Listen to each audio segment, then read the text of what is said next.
We are grateful this morning for the presence of the Lord God that would begin the early services by Tunashukuru asubuhi ya leo kwa ajili ya uwepo wa Bwana Mungu ambao ungeanzisha ibada za mapema kwa kutupa ujumbe kwamba inatupasa kusikiliza, kuwa na kicho mbele zake, kwamba ana jambo la kutuambia. Nina hakika kwamba atafanya lile ambalo ameahidi. Yeye daima hulitimiza neno lake. So we are grateful to be assembled together alive in this. Na kwa hiyo tunashukuru kukusanyika pamoja tukiwa hai na upande huu wa umilele asubuhi hii, na tunaweza kumwabudu Bwana tena na kukusanyika pamoja na kusikia kutoka kwake. Hiyo ndiyo sababu tunakusanyika, ni kwa kusudi hili hasa. Sasa kwa namna fulani nilimvamia ndugu Neville bila kutarajiwa leo hii kwa sababu ya ndoto fulani niliyopata, ambayo ninaamini katika ndoto ninaamini ya kwamba Mungu hushughulika na watu kwa njia ya ndoto. Nami nilipata ndoto isiyo ya kawaida sana juzi usiku, kwamba nilikuwa nikipita ubavuni mwa kilima fulani, nikienda kwenye mkahawa fulani ambapo nilikuwa nile chakula changu cha jioni. Nami nikaona ya kwamba nilipokaribia mahali pale walikuwa wakipiga muziki. Orkestra ilikuwa ikipiga muziki kwa fidla na kuwatumbuiza watu wakati wa kila, na kulikuwako na jambo fulani kuhusu ambalo halikunipendeza. Kwa hiyo nikapita tu kitu hicho. Ndipo nikakutana na mtu mmoja akikwea kilima, nami nikaangalia, na watu wengi walikuwa wakikwea kilima hicho wakielekea kwenye mkahawa huu. Lakini kwa namna fulani niliwaondokea, nikageuka upande wa kulia ama wa kushoto, na kwa namna fulani huko chini bondeni ningeweza kuiona maskani. Nikaisikia sauti ya mtu fulani ikasema, "Mlaki ndugu Branham kwenye njia panda fulani fulani. Yeye anashuka kwenye kilima kile pale juu, na umwambie jambo fulani fulani." Ndipo nikafanya hima kufika kwenye hiyo njia panda. Ndipo wakati mtu huyo alipokuja, ilikuwa ni ndugu Neville, amevaa suti yake ya hudhurungi. Alionekana kama tu vile anavyoonekana ameketi pale asubuhi ya leo. Ndipo akasema, "Ndugu Branham, kama utakuwako humu mjini," kasema, "lingekuwa ni jambo zuri kwako kushuka uje, kwa maana ndugu Hank." Sasa yule pekee ni mjuae ndugu Hank, ndugu Henry Carlson, tunamuita Hank. Kasema huenda akawazia lilikuwa ni jambo lisilo kawaida kwamba hukuitembelea maskani zaidi kama utakuwako huku mjini ama humu jijini kwa siku chache. Nikaamka, na kwa jambo hilo kwa namna fulani nilijisikia visivyo kawaida. Sikutaka kuvamia katika wakati huo wa juma, mpaka nilipomuuliza ndugu Neville iwapo alikuwa na jambo lolote maalum kwa ajili ya asubuhi hii kwa ajili ya kanisa. Kwa hiyo alikuwa na fadhili kama kawaida, akasema, "Njoo huku chini." Kwa hiyo tumekuja tu. Nilimpigia simu karibu mwisho wa alasiri jana, ndipo nikaja asubuhi ya leo pasipo kutarajiwa na yeyote wetu. Sasa ninaamini ya kwamba lingekuwa ni jambo jema kwanza kwangu mimi kwa namna fulani kuwaelezeni mambo fulani. Mimi inadhaniwa ni mtu wa kipekee sana kwa watu wengi, nami kwa namna fulani ni wa kipekee kwangu mimi mwenyewe pia, kwa sababu mimi hujaribu kuufuata uongozi wa Roho Mtakatifu kwa karibu tu niwezavyo, na hilo hutufanya wa kipekee. Mnaona, tunafanya mambo ambayo kweli tunaketi chini na kushangaa wakati mwingine, ni kwa nini nikafanya jambo kama hilo? Nilipataje kamwe kufanya jambo kama hilo? Na papo hapo huenda ukafikiri ya kwamba umefanya kile hasa hukupaswa kufanya. Lakini kama utakuwa tu na subira na uwe na imani, nawe una hakika ya kwamba Mungu amekuongoza kulifanya, utakuta kwamba linafanya kazi vizuri kabisa. Unaona, na mara nyingi tunaona jambo hilo. Nami ninajua ndugu Neville ameliona hilo mara nyingi, nao viongozi na watu wa kiroho wanatambua hilo. It's been some time in my life, frankly, since I was just a boy. I have never Imekuwa wakati mwingine maishani mwangu kwamba, kusema kweli, tangu nilipokuwa tu mvulana, kamwe sijasikia kuongozwa hasa kwamba inanipasa kuishi Jeffersonville. Daima imekuwa ni kero kwangu kujaribu kuishi hapa. Jambo la kwanza, hali ya hewa hainifai kabisa. Jambo lingine, inaonekana kuna kukandamizwa kwa roho. Ukirejea nyuma na kuangalia mahali fulani hapa, kama haikuharibiwa katika wakati ule wa mafuriko, kuna barua kuhusu hilo iliyokuwa nayo ilipoitwa hudumani kwa mara ya kwanza, ilianza kuondoka. Na mimi pamoja na ndugu George Diak na mama yake ndugu Graham Snelling, ndugu Hawkins ambaye anaendesha kituo cha petroli huko New Albany, na watu wengine wengi walikutana nami nje ya mahali padogo pa mkutano wa maombi huku, na hata wakasema kama ningekaa wangewapunguzia watoto wao chakula mezani, kuijenga maskani kusudi isiwalazimu kuchukuliwa mahali. Nilipomsikia maskini mama huyo akiwa amemshika mtoto mmoja kwa mkono wake na huyo mwingine karibu na bega lake, akisema angekuwa radhi kuwapunguzia chakula watoto wake mezani kusudi wajenge mahali ambapo wangeweza kukaa na kuabudia, kidogo ilikuwa ni vigumu kwangu kustahimili.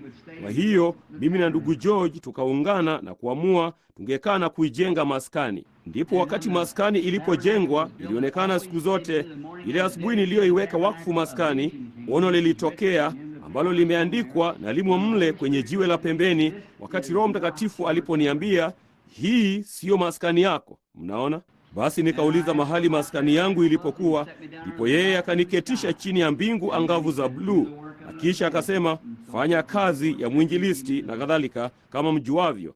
Imeandikwa hata kwenye vitabu. Mambo hayo yote yamewekwa pamoja. Ndipo siku moja wakati nilipokuwa nikikata nyasi uani kule juu ambako ndugu Wood anaishi sasa, naye mama mkwe wangu aliishi kule wakati huo, niliketi kwenye kipandio cha nyuma, kipandio kidogo cha kale cha saruji, ambapo nilikuwa nimepajenga mahali hapa padogo kwa ajili ya mama mkwe wangu, naye kwa namna fulani alikuwa ni bawabu wa kanisa wakati huo akilishughulikia. Na kwa udhahiri tu kama mtu yeyote angaliweza kunena, sauti ilinena nami ikasema, kamwe siwezi kukubariki mradi tu unakaa hapa. Huna budi kujitenga na watu wako pamoja na mahali hapa. Vema, mimi hilo lilinisumbua sana kwa karibu juma moja ama zaidi. Daima wakati wote kitu fulani kimenionya, ondoka, elekea upande wa magharibi, endelea kwenda magharibi. Vema, mimi daima limenisumbua, na inaonekana kana kwamba kila wakati. Sasa nilikuwa nimeamua wazi niani mwangu ya kwamba juma hili niruke kwa ndege hadi Tucson, ambako nilikuwa ni kodi mahali, niwe huko kwenye msimu huu wa baridi kali, kuwapeleka watoto shuleni kuanzia Septemba. Nilipata mahali hapo, hata kulikuwako na mahali nilipopewa kule. Lakini kuna kitu ambacho na kama nimeondoka, jambo lingine ningetaka kusema. Kabla tu hatujajenga nyumba hii hapa juu ya mchungaji, mahali ilipo sasa, sikutaka kujenga pale. Mama yake mke wangu alikuwa amezeeka, na hata alilia kuhusu jambo hilo, akasema, kamwe siwezi kumwacha mama hapa huku nikijua yeye ni mzee na huenda asihudumiwe. Vema, nilielewa hilo. Ninaelewa. Huyo ni mama yake, na ndiye mama pekee aliyepata kuwa naye ama atakayepata kuwa naye. Kwa hiyo nilielewa hilo. Kwa hiyo nikamwomba Bwana, nikasema, Bwana, kwa kuwa sipapendi mahali hapa, nikasema, nifanye niridhike. Nitaenda mahali popote unaponitaka niende, kutoka mahali popote. Bali sitaki kumhuzunisha mke wangu, kumwondoa hapa, nimpeleke nchi ya kigeni ambako hamjui mtu yeyote. Halafu mimi huwa safarini wakati wote. Hata hivyo, nifanye tu niridhike kuwa hapa pamoja naye. Na sasa wakati mama yake amechukuliwa naye ameenda utukufuni, basi hii hapa hiyo shauku inakuja tena. Unaona sasa ya kuhama, sijui la kufanya. Na basi hivi majuzi, wakati fundisho hili ambalo ndugu walikuwa wamelianzisha huku, nilisimama kutoka mimbarani mara ya mwisho nilipokuwa hapa na kuambia ya kwamba nisingekuwa hudumani mradi tu hilo lilikuwa linaendelea. Kwa hiyo hao ndugu kwa rehema walilinyosha hilo lote limekwisha. Katika muda wa saa 24 lilikuwa limekwisha. Sasa hilo linanifungulia uwanja tena. Sijui la kufanya. Sijui nigeukie upande gani. Nimemwomba Bwana anipe ono. Nimemwomba aniambie la kufanya, bali ananiacha tu niketi. Sasa jana usiku wakati nilipowaondoa watoto wote, mke wangu na wote hao kutoka nyumbani, nilimtolea Bwana Mungu ahadi. Ndipo nikamwambia Bwana Mungu, kama utanibariki katika njia niendayo, nitakutumikia. Lakini itakubidi kunionyesha mahali pa kwenda na jinsi ya kwenda na jambo la kufanya.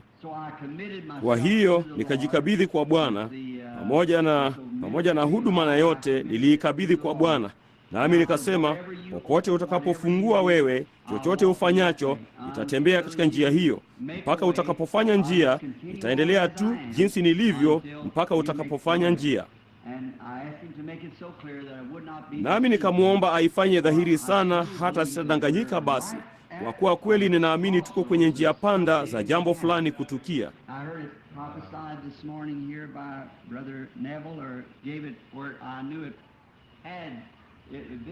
Nilisikia likitabiriwa asubuhi ya leo hapa na ndugu Neville, ama alilitoa ambapo nilijua ilikuwa ni unabii aliyokuwa akiurejea. Sasa kwa hiyo nimewaombea ninyi nyote, nami nawatakeni nyote mniombee, ili kwamba Roho Mtakatifu ataniongoza mahali hasa ninapopaswa kwenda, yale ninayopaswa kufanya, kusudi nisifanye kosa lolote. Mnaona, mara nyingi watu wanafikiri ya kwamba karama ya unabii, kwamba Mungu husema tu, itakuchukua papa hapa na kukuweka hapa chini, sasa wewe nenda moja kwa moja hapa. Naye hakuambii mambo hayo yote. Kama angekuambia, basi wewe ulikuwa na imani gani ya ushindi? Unaona wewe, yeye hukuacha usimame peke yako kuliko mtu mwingine yeyote. Unaona, ninyi nyote mnaweza kunijia na kuniomba mambo fulani, na yeye kamwe hajashindwa bado, ila amewapa jibu. Hiyo ni kweli, naam. Lakini mimi ninaweza kumuomba mambo yangu ya binafsi, na mara nyingi yeye huniacha tu peke yangu. Mnaona, ananiacha tu niendelee na kuingia humo. Nina mambo sasa ambayo inanibidi kuyatatua mwenyewe na maamuzi yanayonibidi kufanya. Na hili ni muhimu sana, mpaka siwezi kulifanya mpaka niwe na hakika ya kwamba ni yeye anayesema na mimi. Na mimi yeye hata nipa ono, ananiacha tu peke yangu. Kwa hiyo nimekaa tu kama yatima, kitu kama hicho asubuhi ya leo, sijui nielekee wapi. Kwa hiyo nimelikabidhi kwa Bwana. Nilijisikia kwamba basi katika kuota hivyo inanibidi kurudi hapa maskanini na kumsaidia ndugu Neville mpaka jambo lingine litakapotukia safarini. Kwa hiyo nitakuwapo. Nilimuuliza ndugu Neville muda mfupi uliopita, kanisa lilikuwa likiendeleaje? Naye akasema vizuri. Na kwa hiyo ninasikia ya kwamba mngali mna karama za kiroho na kadhalika miongoni mwenu ambazo zinafanya kazi, karama za unabii na kunena kwa lugha na kufasiriwa kwa lugha, ambako ndio kwanza tusikie muda mfupi uliopita, na mambo hayo yanalijenga kanisa tena sana. Lakini nilifikiri labda usiku wa leo, huenda mimi kama ndugu Neville, iwapo Roho Mtakatifu hata tuongoza kwenye jambo lingine tofauti, usiku wa leo ningetaka kuwa na ninyi nyote, kabla hamjaondoka asubuhi hii, ujiandikie swali na kuliacha hapa, swali fulani moyoni mwenu, kusudi tupate kujua kile kanisa linachowazia. Karibu hiyo ndiyo njia walionayo wachungaji ya kutafuta kujua kile kilichoko moyoni mwa watu. Na kila mmoja wenu aliye na swali, liandike na uliweke hapa juu. Kama huna kipande cha karatasi cha kuliandikia asubuhi ya leo, basi liandike usiku wa leo mapema. Kwa hiyo ningetaka kuwa na wakati mwingi niwezao juu ya hayo, kuyachunguza na kuwajibu kimaandiko. Halafu Bwana akipenda, kama yakiwa ni mapenzi ya Mungu, nimetoa tamshi hapa si muda mrefu uliopita kwamba ningetaka kuwazungumzia juu ya ile mihuri 7 ya mwisho ya Ufunuo. Sasa kama nisingeweza kuipitia hiyo mihuri yote mwaka huu, kwa kuwa inachukua kutoka mlango wa 6 wa Ufunuo hadi mlango wa 19 kuimalizia mihuri hiyo. Lakini ile 3 ama 4 ya kwanza ingeweza kujibiwa katika usiku mmoja, nafikiri kila muhuri ukichukua usiku mmoja. Sasa kama tunaelewa, tazama mahali tunapokomea kwenye kitabu hicho cha Ufunuo, ambapo kanisa lilitwaliwa juu utukufuni. Alafu hayo mengine yanashughulika na Wayahudi, sio kanisa hata kidogo. Yanalishughulikia taifa la Kiyahudi. Kwa hiyo hatuna budi kushuka tena chini kutoka kwenye kule kunyakuliwa kwa kanisa na kuchukua.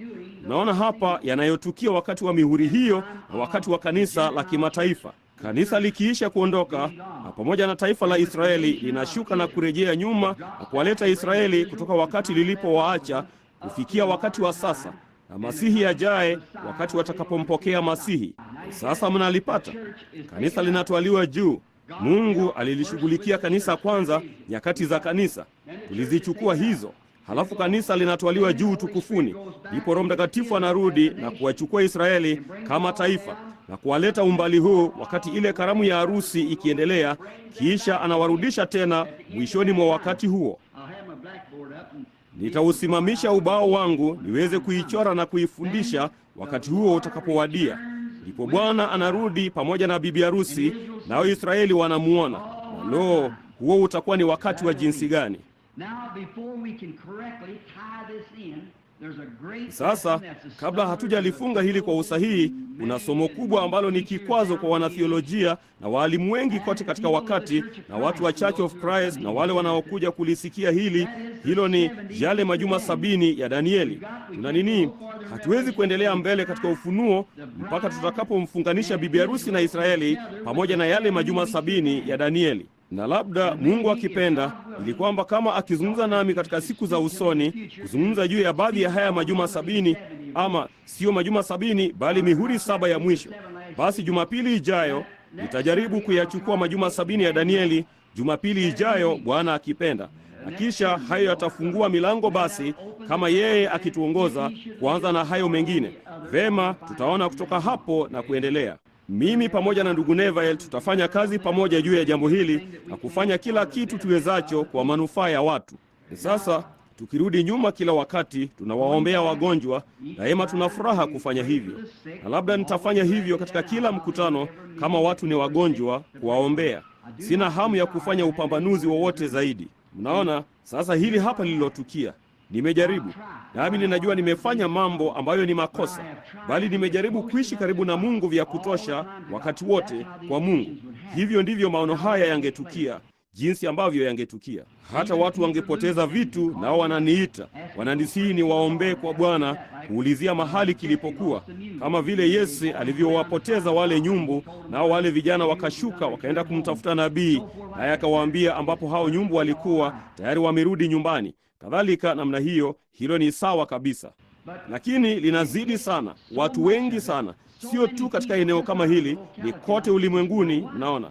Kwa hiyo inakuwa tu inanitatiza sana, halafu linakutia wasiwasi wakati wote, mpaka inafikia mahali, na hiyo ndiyo iliyowafanya hao ndugu kuanzisha hilo fundisho, ya kwamba nilikuwa Bwana Yesu Kristo aliyefanyika mwili. Nasi tunajua ya kwamba hilo lingeirarua huduma hii yote vipande vipande na kuleta dhihaka juu ya Kristo na kila kitu. Unaona? Kwa hiyo ndiyo sababu ilinibidi kuwatikisa vikali, waliache mara moja, kuwafanya wajue ya kwamba hilo halikuwa ni la Mungu, hilo lilikuwa ni la Ibilisi. Mnaona? Nao ni watu wazuri, na ilionyesha watu hao wamezaliwa mara ya pili kwa Roho wa Mungu, kwa sababu walipoiona kweli kwa maandiko walimrudia Mungu hakika. Naona mara moja.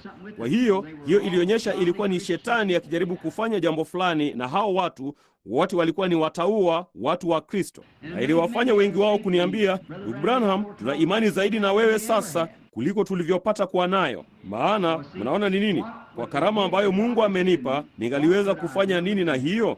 Kulitupa taifa miguuni pangu, ama watu.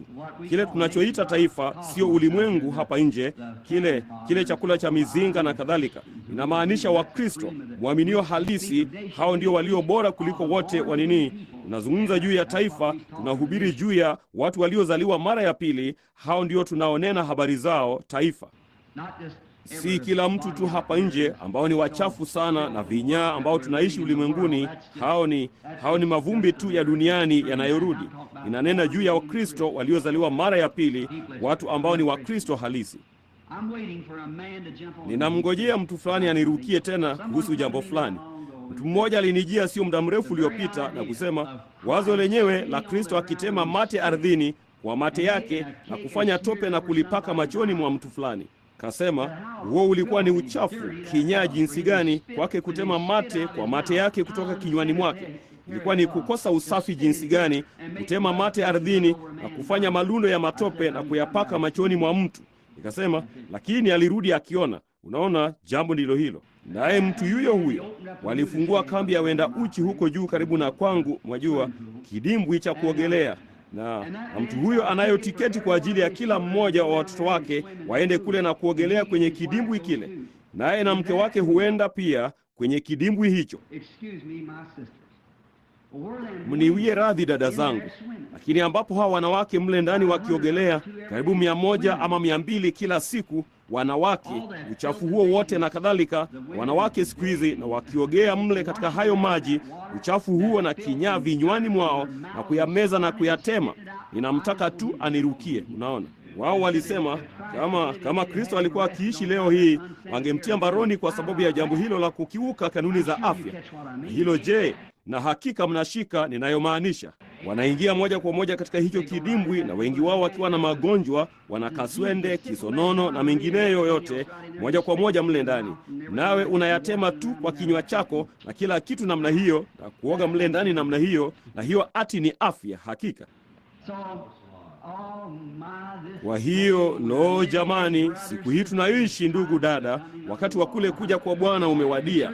Nalo kanisa lina tumaini moja, na hilo ni kule kuja kwa Bwana. Vema, siwezi kuyakomesha mambo hayo, hakuna haja. Biblia ilikwisha tabiri yangekuwapo hapa.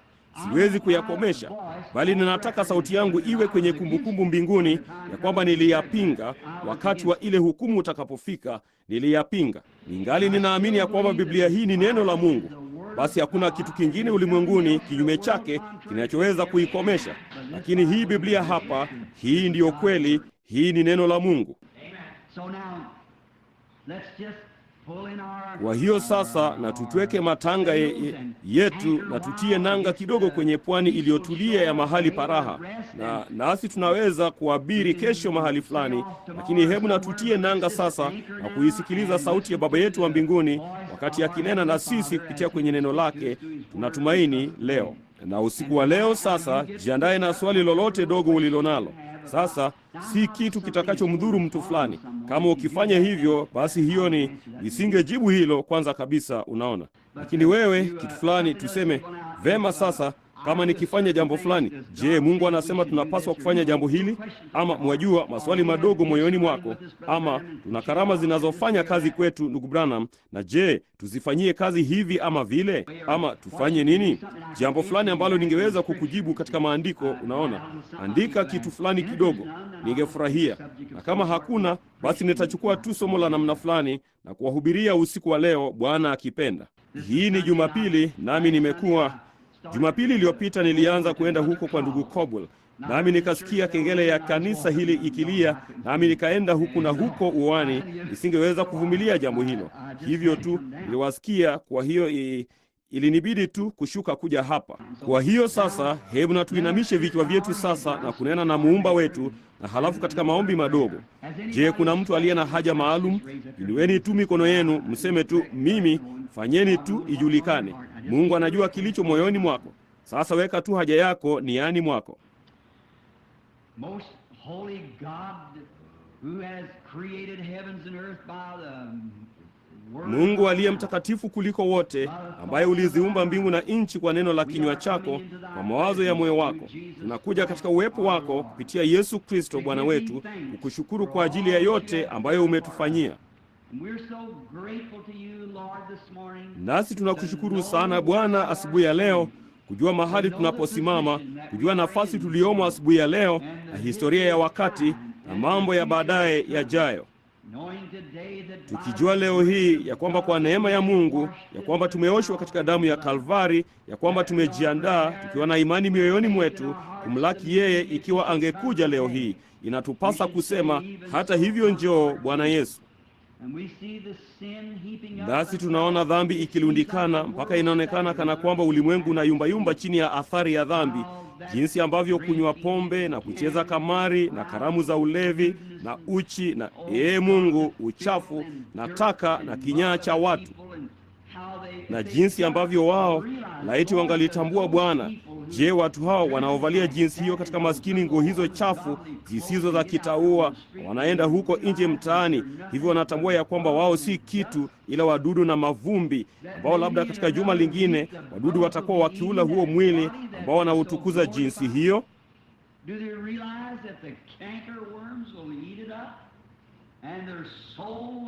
Hivi wanatambua ya kwamba parare wataula, nayo nafsi yao itakuwa huko ng'ambo katika umilele bila ya Mungu, bila ya Kristo, bila ya tumaini, ikitumbukia ndani kabisa katika kufa moyo, wapate kuangamizwa kabisa katika kuja kwake. Mungu, tupe sauti za maonyo, tupate kumuonya kila mtu juu ya hatari hii wanayoikaribia. Be with us today. Give us words of wisdom. As Solomon once said in the Ecclesiastes, Uwe pamoja nasi leo hii, tupe maneno ya hekima, kama vile Sulemani alivyosema wakati mmoja katika Mhubiri, tuweze kuwa wajenzi wenye hekima, tupate kuwa wachungaji wa kusanyiko hili. Nasi tunaomba Bwana ya kwamba tunapoyatafuta maneno ya kusema, ya kwamba yapate kuwa ni vipeo ambavyo vingeunasa moyo ulio na haja sana hapa asubuhi ya leo.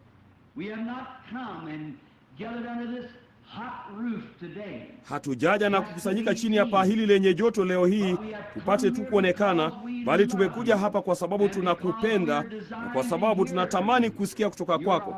Wewe ni mpenzi wetu tunayempenda, nasi tunatamani kusikia maneno kutoka kwako. Tunashukuru kwa ajili ya yale tuliyokwisha kusikia.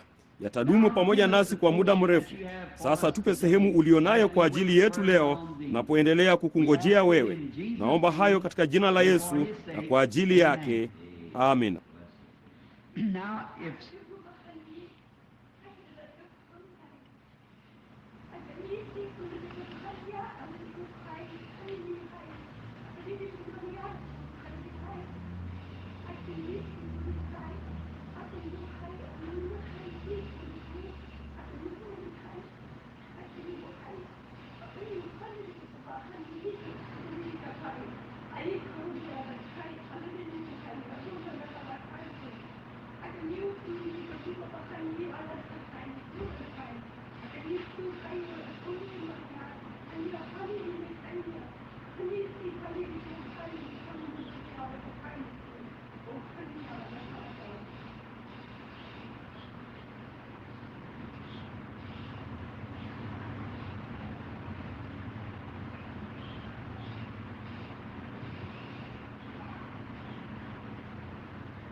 Again, I have spoken to you this morning by my handmaid, to warn you again, prepare to flee the wrath to come, to look unto me, the true and the living God, the strength and the salvation of your soul, the healing of your body, all lay in my hand.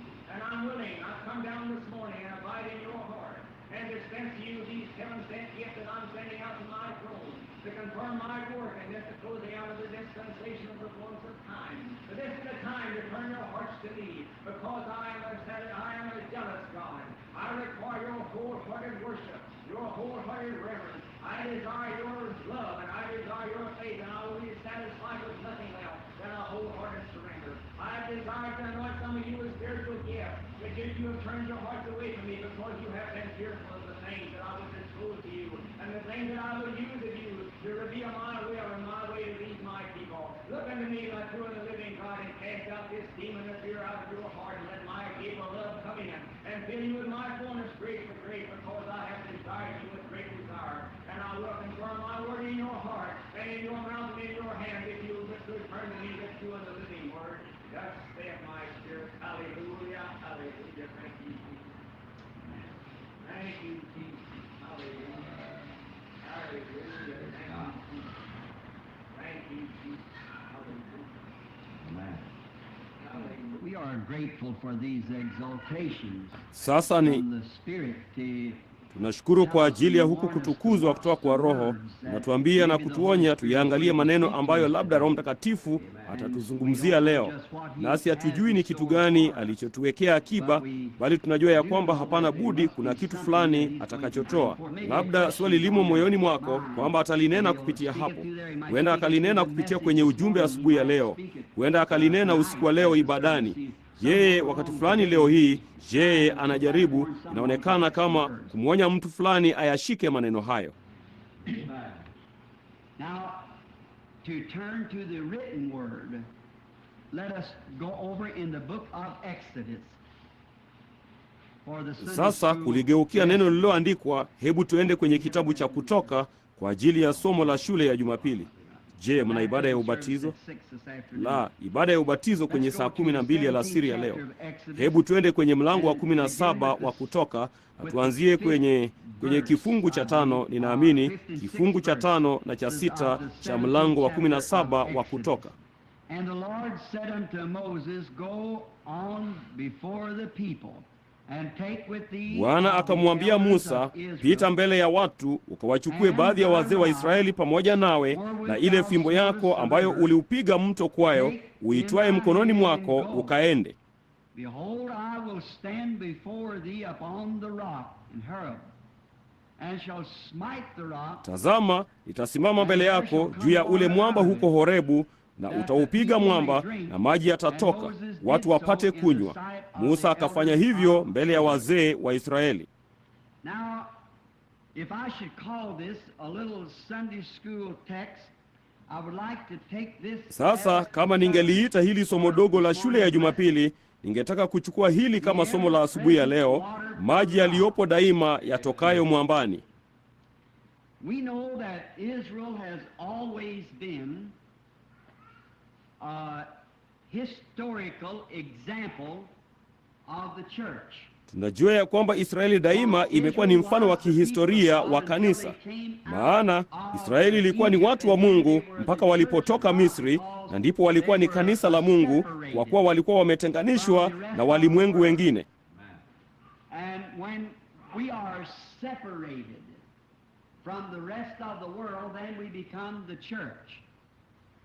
Na sisi tunapotenganishwa na walimwengu wengine, ndipo tunakuwa ni kanisa. Lakini mradi tumejizonga na walimwengu wengine, basi hatuko kwenye kanisa. Sasa natumaini kwamba hilo linaingia ndani kabisa, linashika mahali pake. See, we are not the church until we are separated from the world. Mnaona, sisi sio kanisa mpaka tumetenganishwa na ulimwengu, kujitenga wenyewe kutoka miongoni mwa watu wachafu. Tusiwe na uhusiano nao, wala tusizishiriki dhambi zao. Usifungwe nira pamoja na wasioamini, bali jitenge na mambo ya ulimwengu. Na wakati Israeli walipokuwa Misri, walikuwa ni watu wa Mungu. Ndipo wakati walipoitwa watoke, ama walipokuwa na kule kutoka, wakitoka nje, basi waliitwa kanisa, kwa sababu hapo ndipo walipojitenga wenyewe na walimwengu wengine. Nalo neno lenyewe kanisa linamaanisha walioitwa watoke, kutoka nje. Kila mmoja wetu kama Wakristo amekuwa na kutoka maishani mwetu. Tulikuwa na wakati ambapo tuliitwa tutoke miongoni mwa wenzetu, tukaitwa tutoke miongoni mwa watu ambao wakati mmoja tulishirikiana nao, na tukawa watu tofauti, kutembea pamoja na watu tofauti waliotenda tofauti na kuzungumza kwa njia tofauti. Ilikuwa ni kutoka katika maisha yetu. Mfano mzuri sana ambao Israeli ilitupa kwa wakati ambapo Mungu aliwaita watoke. Walikuwa na kutoka, nao wakatoka miongoni mwa watu wa ulimwengu, wakawa taifa lililotengwa kwa Mungu, watu wa kipekee. Walitembea chini ya vivuli vya kiti cha rehema. Waliishi na kutembea kwa ile nguzo kuu ya moto. Naye Mungu akawatoa Misri, akawapeleka kwenye nchi aliyoahidi.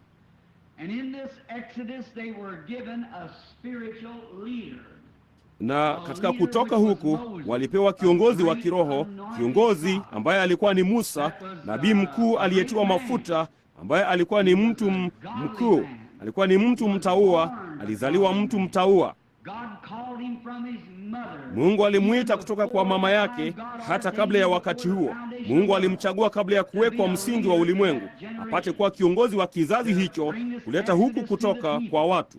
Hapo wakati fulani uliopita, nilizungumza na watoto wadogo hapa maskanini, nami nilikuwa na mahubiri madogo kwa ajili yao, na kuwaambia ama kutoa mfano mdogo wa jinsi ambavyo Yokebedi, jinsi alivyoomba yeye na Amramu baba yake Musa, kuhusu kufanya jambo fulani, kuhusu kuwakomboa watu hao. Ndipo Amramu akaona ono la Mungu amesimama, ama malaika akielekeza kaskazini, na akamwambia kile ambacho kingetukia. Ndipo maskini mtoto Musa akazaliwa. Nao hawakuogopa amri za mfalme wala vitisho vyake. Walijua kwamba Mungu alikuwa ameweka mkono wake juu ya Musa, na hilo lilitosha. Hiyo ni kweli.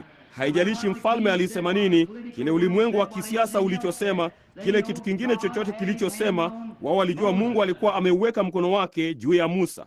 Kwa hiyo hawakuogopa kumwachilia moja kwa moja katikati ya mamba, wakati wote walipokuwa wamenona kwa watoto wa Kiebrania, ambapo walikuwa wamewatoa kule wakaliwa na mamba. Na hata hivyo Musa aliwekwa moja kwa moja ndani ya kijisafina kidogo na kupelekwa huko nje moja kwa moja miongoni mwa hao mamba, moja kwa moja kati yao, kwa sababu hawakuogopa kitu. Walijua kwamba Mungu alikuwa ameweka mkono wake juu ya Musa. Vema, sasa kama tungeweza tu kujua jambo lilo hilo, kwamba kiongozi wetu mkuu Roho Mtakatifu, Mungu amemtuma, naye ndiye kiongozi wetu, na haidhuru ulimwengu unasema nini na kwamba wanawacheka kiasi gani na kuwadhihaki, sisi tunamfuata kiongozi wetu. Mungu alimtuma Roho Mtakatifu kuwa kiongozi wetu. Mnaona, kitambo kidogo na ulimwengu hautaniona mimi tena, bali ninyi mtaniona, kwa kuwa nitakuwa pamoja nanyi hata ndani yenu, hata ukamilifu wa dahari. Kwa hiyo kiongozi wetu mkuu yuko pamoja nasi, Roho Mtakatifu. Sasa lazima tumfuate kiongozi huyu na kufanya yale hasa anayosema tufanye. Naye kiongozi huyu kamwe hatatuondoa njiani, yeye atatuweka moja kwa moja kwenye njia ya maandiko wakati wote, bali kamwe hataenda upande mmoja kwa jambo fulani na upande huu kwa jambo fulani. Yeye atadumu moja kwa moja kwenye barabara ya maandiko. Naye Musa alikuwa na njia aliyokuwa awapitishe Israeli, na waifuate moja kwa moja, waivuke bahari ya Shamu, moja kwa moja wauvuke Yordani, waingie moja kwa moja katika nchi ya ahadi, moja kwa moja kupitia jangwani. Musa siye aliyeondoka njiani, Mungu siye aliyeondoka njiani. Watu ndio waliotoka njiani, ndio waliosababisha ile taabu. Kwa hiyo hebu na tuyawazie mambo haya sasa. Samahani. Musa kama kiongozi aliyetiwa mafuta, hatimaye alipokwisha kuwaonyesha hao watu kwa ishara na maajabu ambayo Mungu peke yake ndiye angaliweza kuyafanya, alifanya ishara hizi na maajabu mbele ya wazee wa Israeli na mbele ya Israeli, mpaka wakaridhika ya kwamba huyu Musa alikuwa ndiye mtu wa mafuta ambaye alikuwa awatoe kwenye nchi hii, awapeleke kwenye ile nchi nzuri ambayo walikuwa wameahidiwa.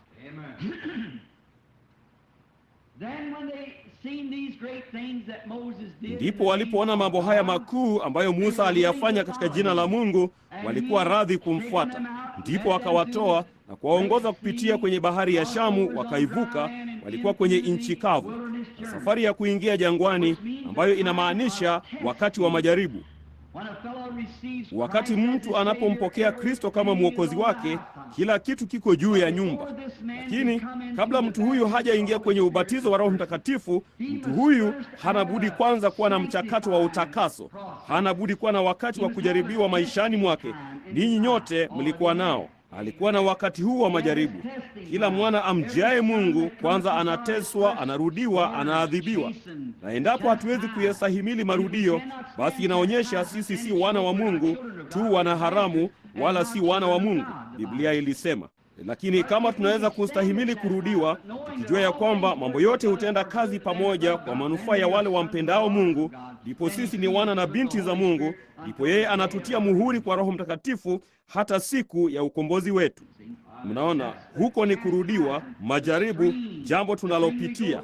Na Israeli kama mfano wa kihistoria iliwabidi kuyastahimili marudio haya. Sasa wakati walipokuwa huko chini Misri, ndipo Mungu akamtuma Musa. Basi aliinyosha fimbo, na viroboto na chawa wakaja ardhini, akainyosha kuelekea kwenye jua, nalo likatua. Akainyosha juu ya maji, nayo yakageuka yakawa damu. Mbona Waisraeli walikuwa huko Kanaani, huko katika Gosheni, wakiwa tu na wakati mzuri. Jua kamwe halikutua, mapigo kamwe hayakuwapiga. Mbona walikuwa tu na wakati mzuri. Ni kama tu ulivyofanya wewe wakati ulipookolewa kwa mara ya kwanza. Kila kitu, ndege waliimba tofauti, na kila mtu alikuwa ni mzuri sana. Na lo jamani, jinsi ambavyo kila kitu kilikuwa ni kizuri sana tu wakati ulipookolewa kwa mara ya kwanza. Ndipo ukaja wakati wa majaribu, kurudiwa, wakati wa kutakaswa, kujitakasa na mambo ya ulimwengu, ukiweka kando mizigo ikuzingayo kwa upesi. Wewe mwanamume, ilikubidi kuacha uvutaji wako wa sigara, kuacha unywaji wako wa pombe, kuacha kwenda kwako kwenye chumba cha kucheza kamari, karamu zako za usiku kucha za kadi, mambo hayo yote. ilikubidi kujitakasa kutokana nayo kwa imani katika damu ya Yesu Kristo. Kujitakasa. Ninyi wanawake, iliwabidi kuacha nywele zenu zikue, kuzirefusha nguo zenu na kutenda tofauti na jinsi mlivyokuwa wakati wa kutakaswa. Mara nyingi wangeasi na kurudi nyuma. Vema, huyo si mwana wa Mungu. Mnaona, mwana wa Mungu huangalia moja kwa moja Kalvari na anajua kwamba ni kwa ajili ya manufaa yake. Kwa hiyo basi, kipindi hicho cha wakati, hapo ndipo kule kuanguka kukuu kulipokuja katika Israeli. Hapo wakati huu wa msongamano mkubwa, watu walipoanza kuanguka kutoka upande mmoja hadi mwingine, ndipo katika mazungumzo yao, vema, laiti tungalikuwa tumerudi huko Misri, nafsi zetu zinauchukia mkate huu mwepesi. Kwa maneno mengine, kama ningelichukua kihistoria sasa, hivyo ndivyo walivyosema. Sasa katika siku hizi ingekuwa kila Jumatano usiku mkutano wa maombi, kila Jumapili asubuhi kurudi kanisani. Tunasikia nini? Kitu kile kile. Mhubiri anasimama na kuhubiri nyimbo, endelea kurudi. Mnaona? Basi unaenda tu kama wajibu. Wewe si mwabuduo. Mwabuduo huenda kule kuabudu, kujieleza mbele za Mungu wake, kumsifu Mungu kwa ajili ya wema wake. Kwa kila neno yeye anajishikilia kwalo. Ni kama tu mapenzi. Kama ulikuwa ukiandamana na msichana kwa sababu ulijua ilikuwa ni wajibu, ama unaambatana na mvulana wakati ulipokuwa kijana, mama ananitaka niambatane na jamaa huyu, bali hata kamwe siwezi kumvumilia, hupati chochote kwake kuja kukuona. Ama kama ni vile vile kuhusu msichana kwa mvulana, ama mvulana kwa msichana, unaambatana naye, anakuchosha. Mama anakutaka uambatane naye kwa sababu yeye ni aina ya msichana ambaye mama anampenda. Unaona, inakuchosha. Hakuna mapenzi hapo. Lakini wewe hujali, hutaki kuoga, hutaki kwenda kumwona. Nayo ni nini?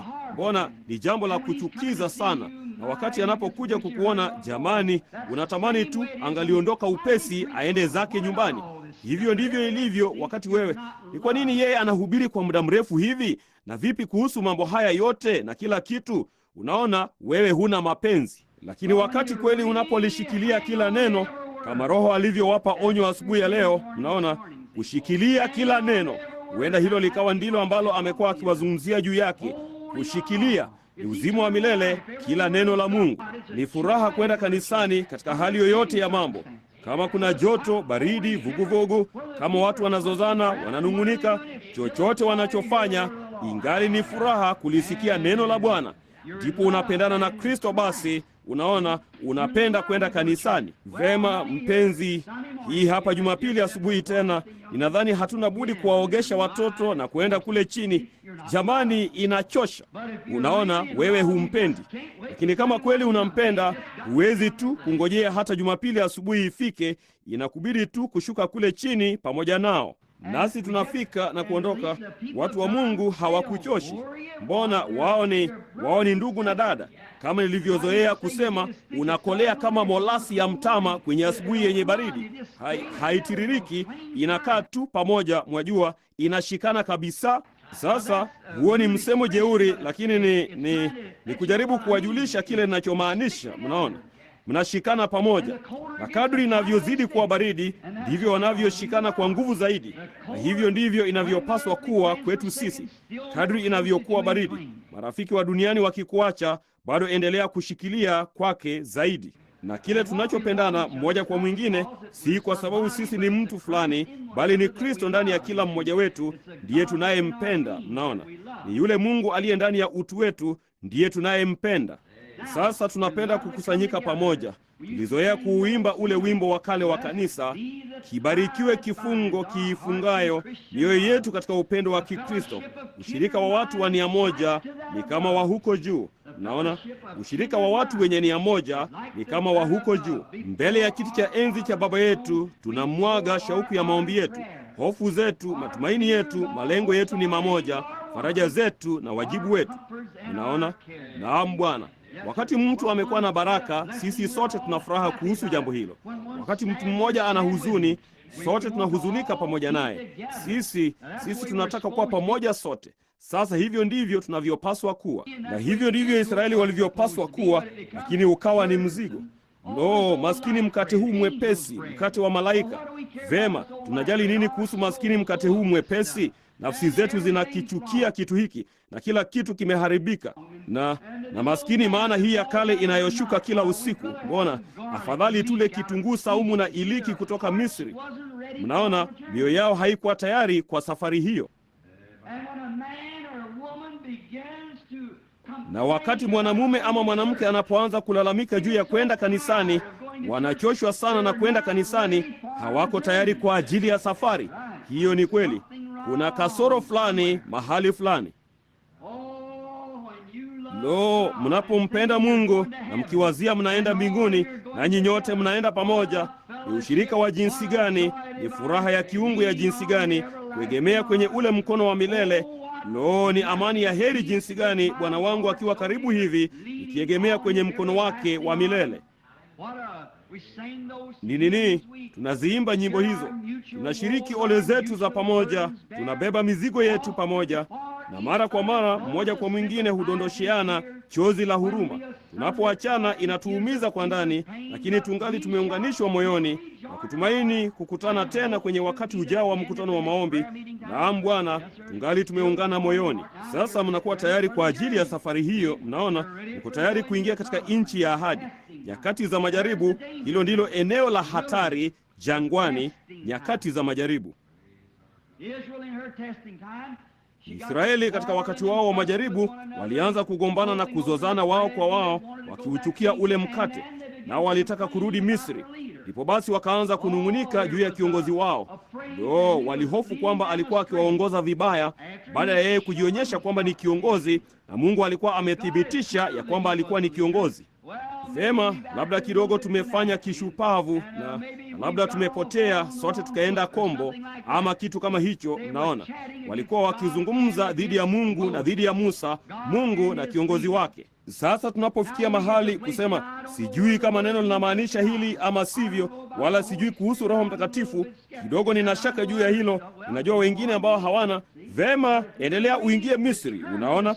Lakini kama kweli umedhamiria kukaa barabarani, kaa moja kwa moja na huyu kiongozi, Roho Mtakatifu, dumu na neno. Na kama ukidumu na Roho, yeye atakudumisha kwenye neno. Hiyo ni kweli. Yeye atakuchukua moja kwa moja barabarani, njia ya neno. Tena usimwogope, hata umiza chochote. Atakusaidia tu kama umeumizwa. Atayaponya maumivu yote, Roho Mtakatifu ataponya. Sasa tunaona ya kwamba kwenye njia hii, baada ya wao kuwa jinsi hii, walifikia mahali pa Horebu, nayo Horebu, Horebu. Basi tunaona, hebu tulichambue jina hilo. Hapo ndipo jina Horebu linamaanisha mahali pakavu ama jangwa. Na tunapotoka kwenye ushirika mmoja na mwingine kanisani na kutoka kwenye ushirika na Roho Mtakatifu, inatuleta kwenye mahali pakavu, jangwani. Hakuna kilicho hai, kila kitu kina miiba. Mnaona, jangwani, kipande kidogo cha mpungate kikiwa na mwiba. Nilijua hiyo ni nini? Hilo ni jani dogo laini la thamani ambalo halijapata maji, limejisokota tu kabisa hata likawa mwiba. Na unapomwona mtu fulani kama huyo, labda ni nafsi ya thamani ambayo ingelimwagiliwa maji vizuri, ingelikuwa ni jani dogo laini ama chochote kile, lakini badala yake limejisokota sana hata likawa ni mwiba, likidunga tu kila kitu, mwajua, likitafuta makosa. Kitu pekee linachohitaji ni maji. Hivyo tu, ina nini tu, linahitaji tu uamsho ama kuvunjika, kuburudishwa kutoka kwa Bwana. Litajifungua lenyewe kama tu utaliweka kwenye maji. Lakini hapo ndipo ambapo hao wanaoishi mahali hapo inawabidi kuvumilia hali za mahali hapo. Nao wale wanaotamani kuishi katika mazingira ya aina hiyo, ya mahali ambapo kila kitu ni kugonga tu na kuzozana na kugombana na kushikwa na kiherehere namna hiyo, vema, utaishi tu chini ya mazingira hayo hivyo tu. Lakini si lazima tuishi mle, haina haja kwetu kuishi mle. Sasa hii Horebu ilikuwa ndipo mahali ambapo Mungu alivunjika moyo kuhusu watu hao, kwa kuwa walikuwa wamezurura mahali hapa na wakaingia katika hali hii, naye akawaleta moja kwa moja kwayo, kwa kuwa wasingetembea kwenye ile njia. Waliondoka kwenye barabara kuu, wakatoka na kuingia kwenye barabara hii ya pembeni. Ndipo ikamfanya Mungu kufanya jambo lililokuwa ni la kuogofya sana. Yeye ikamfanya Mungu kumwamuru Musa aichukue fimbo ile ya hukumu ambayo alikuwa amelihukumu taifa kwayo na kuupiga mwamba utoe maji.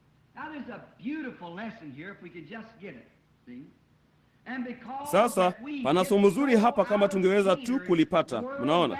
Na kwa sababu tumevurugika sana na kufungwa na ulimwengu na kadhalika, ilimfanya Mungu kuzichukua hukumu za ulimwengu na kumpiga mwanawe mwenyewe kwazo pale Kalvari tupate kuwekwa huru. Mnaona ninalomaanisha?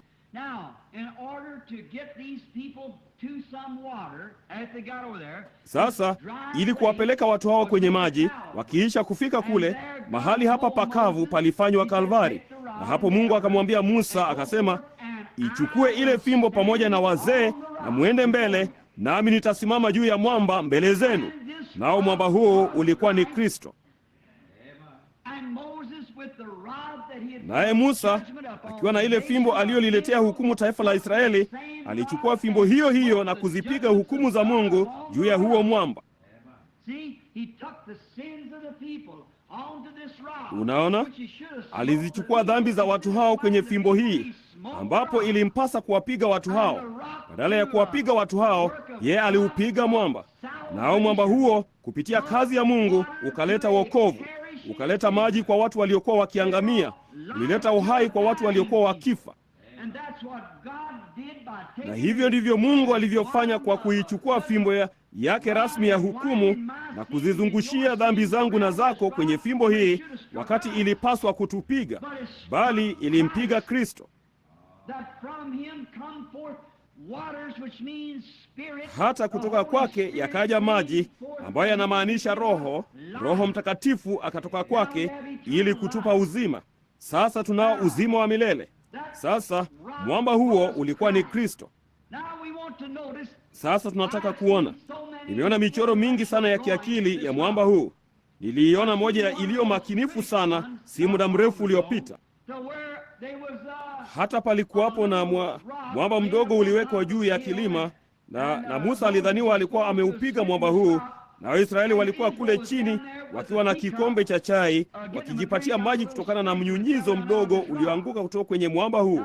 Sasa hilo ni wazo tu la mtu fulani. Lakini wakati mwamba huu ulipotoa maji yake, kulikuwako na zaidi ya watu milioni 2, mbali na maksai, ngamia na kila kitu kinginecho kilichokunywa mapipa ya maji kutoka kwake. Kilikuwa ni kijito kinachobubujika kilichotoka mle. Hivyo ndivyo wanavyojaribu kumfanya Kristo, Roho Mtakatifu leo. Ni mnyunyizo mdogo tu, naona, wa kutosha tu kukufanya uamini ya kwamba Mungu yupo. La, ni maji tele. Daudi alisema, kikombe changu kinafurika. Ni bubujiko tu la Roho Mtakatifu. Watu wanaliogopa. Watu wengine husema, vema, nina hofu tu kidogo, nitafanya hivi ama vile, ama ikitokea kwamba niingie kwenye kilindi kidogo kupita kiasi. Inaweza kukuonyesha mtu fulani aliyekwenda umbali mrefu kidogo kupita kiasi, lakini kamwe huelekezi kwa yule ambaye hakuenda umbali wa kutosha. Unaona? Naam. Vipi kuhusu wale ambao hawakuenda umbali wa kutosha? Sasa tumekuwa na baadhi ya watu ambao waliingia katika mwili na wakaenda kombo, na si Mungu bali watu wakanini, kwa sababu ya ukosefu wa uongozi mwema na kadhalika, wakaenda kombo na wakaingia katika ushupavu wa dini. Ndipo basi ulimwengu mzima Ibilisi anawaelekezea kidole, waangalie wale, waangalie wale. Vema, hebu nisimame asubuhi ya leo na nirejee kwenye hao makumi ya mamilioni mara nyingi ambao hata hawakuanza safari. Nao je, mnaona? Angalia hali zao. Muangalie jamaa kama Eichmann leo akiwa na ya juu kuliko wote. Wao husema Wapentekoste hawana maadili na ni washenzi wala hawana elimu na kadhalika namna hiyo. Mwangalie Eichmann, mmoja wa watu walio na elimu sana ulimwenguni, naye aliwaua watoto na wanawake na wanaume milioni 6, nafsi milioni 6. Hutaki kumwelekezea kidole mtu kama huyo. Lakini maskini mtu mdogo ambaye asingeweza kusoma, ilikuwa ni vigumu kwake. Labda alilitamka jina fulani la Biblia vibaya, ama labda alisema kitu fulani, ama akafanya kitu fulani vibaya, ama akafanya kosa fulani. Magazeti yanataka kuliandika kila mahali na kusema si wa kuaminiwa. Basi ikiwa hao hawawezi kuaminika, kwa nini si elimu, hayo mambo na wenye akili walionao leo hii? Mwangalie Adolf Hitler, waangalie wenye akili wa ulimwengu leo hii. Waangalie ule msemo wa kale, sheria ni msumeno. Jambo unalopaswa kufanya ni kuweza kwa Roho Mtakatifu kutenganisha kilicho kweli na uongo na kuchukua kilicho ukweli na uongo. Sasa tunaona ya kwamba Kalvari hii waliokuwa nayo maji ya uzima yakawabubujikia watu. Sasa watu wengine wanalo mioyoni na niani mwao ya kwamba Israeli wote walikunywa, kisha wakawapakia ngamia na kuwafungia farasi wao matandiko na kadhalika, na kuwachukua watoto wao na kusafiri wakaenda mahali pengine na kuuacha ule mwamba pale ukinyunyiza. Hilo ni kosa. Huo mwamba uliwafuata na hayo maji yaliwafuata. Sasa katika Wakorintho wa kwanza mlango wa 10 inaamini na kifungu cha 11 unaweza kupapata kwamba mwamba huo uliwafuata Israeli. Popote walipokwenda tangu siku hiyo na kuendelea, mwamba huo ulienda pamoja nao na hayo maji hayo yakawafuata. Ni mfano mzuri jinsi gani na ngome nzuri na nanga kwa mwaminio leo hii anayejua ya kwamba mwamba huo ambao ulipigwa wakati mmoja, yale maji ambayo wakati mmoja yalimwagwa kutoka Kalvari, yanaambatana nasi popote tulipo.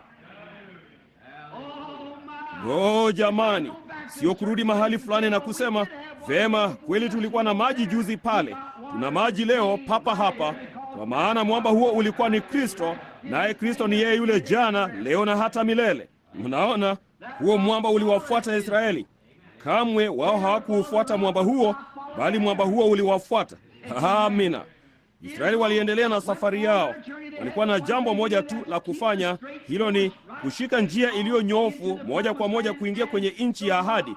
Nao mwamba huo na maji hayo yakawafuata. Ule mwamba ukiwafuata. Wakorintho wa kwanza hukuambia hivyo mlango wa 10. Vema. Mwamba ule ulikuwa ni Kristo. Mungu alizichukua hukumu za watu na kuziweka juu ya Kristo na kumpiga. Je, mliona kulikuwako na ufa kwenye mwamba huo tangu hapo na kuendelea? Mwamba huo ulikuwa na ufa ndani yake, mahali ambapo Musa aliupiga. Naye Kristo alikuwa na ufa wakati alipopigwa. Alijeruhiwa kwa makosa yetu, na kwa kupigwa kwake sisi tuliponywa. Kutoka kwenye huo uzima yakaja maji ya uzima ambayo tunayafurahia sana leo. In order to obtain this life, remember, the life of Christ stays with the church. Amen. Sasa kusudi uupokee huu uzima, kumbuka, uzima wa Kristo hukaa pamoja na kanisa. Haleluya! Laiti tungalitia nanga mawazo yetu hapo kwa dakika zingine 10. Kristo haliachi kanisa. Nitakuwa pamoja nanyi siku zote hata ukamilifu wa dahari. Watu ndio humwacha Kristo, sio Kristo kuwaacha watu. Watu huliacha kwa kutokuamini kwao. Wanamwacha Kristo, sio Kristo kuwaacha watu. Israeli walikiacha kijito, si kijito kuwaacha Israeli. Mnaona? Kwa kuwa Biblia inasema dhahiri ya kwamba mwamba ule na maji yale yaliwafuata Israeli. Yaliwafuata. Popote walipoenda, ulienda pia. Ningetaka asubuhi ya leo, kama tungelikuwa na wakati, kufungua mlango wa kwanza wa Yoshua, ambapo yeye alisema, kila mahali nyayo za miguu yenu zitakapokanyaga, nimewapa ninyi. Popote uendapo, Bwana Mungu wako yu pamoja nawe. Usimwogope mtu yeyote. Uwe shujaa. Popote tu unapokanyaga, niko papo hapo pamoja nawe, hata iwe ni wapi. Mungu akiambatana na Yoshua. Mungu yeye yule anaambatana na kanisa lake asubuhi ya leo. Hebu na tuinywe chemchemi hii huko ng'ambo. Popote utakapokanyaga, hapo ndipo Mungu atakapokuwa pamoja na wewe, kukutia maji na kukupa uzima. Nitakuwa pamoja nawe siku zote hata ukamilifu wa dahari. Kristo yeye yule jana, leo na hata milele, kanuni za Mungu. Sasa mnasema, basi ndugu Branham, ni kwa nini basi hatuyafanyi mambo tunayopaswa kuyafanya? Inakuwaje karama zetu na kadhalika kanisani hazinawiri kufikia mahali zinapopaswa kuwa? Inakuwaje kanisa letu haliinuki kufikia mahali linapopaswa kuwa? Watu kwenye wakati wa majaribu huanguka kama Israeli walivyofanya. Wanafikiri ya kwamba Mungu amewaacha. Lakini kumbukeni, mwamba ule kamwe haukuwaacha Israeli. Israeli waliuacha ule mwamba. Walisahau kuhusu ule mwamba kuwa pamoja nao wakati wote.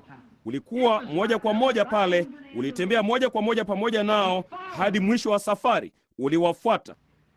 Haukuwa kwenye umbali usioweza kunenewa. haukuwa kwenye umbali usioweza kusikika, ama haukuwa kwenye umbali usioweza kuonekana. Wala na Kristo pia, kwa kanisa siku hizi, yeye hayuko kwenye umbali asiyoweza kuzungumziwa. Baadhi yenu wamerudi nyuma na kufanya lile lisilofaa, nanyi mmeipoteza ile furaha, nayo maji yenu yamekauka. Yeye angali kwenye umbali anaweza kuzungumziwa kutoka kwako.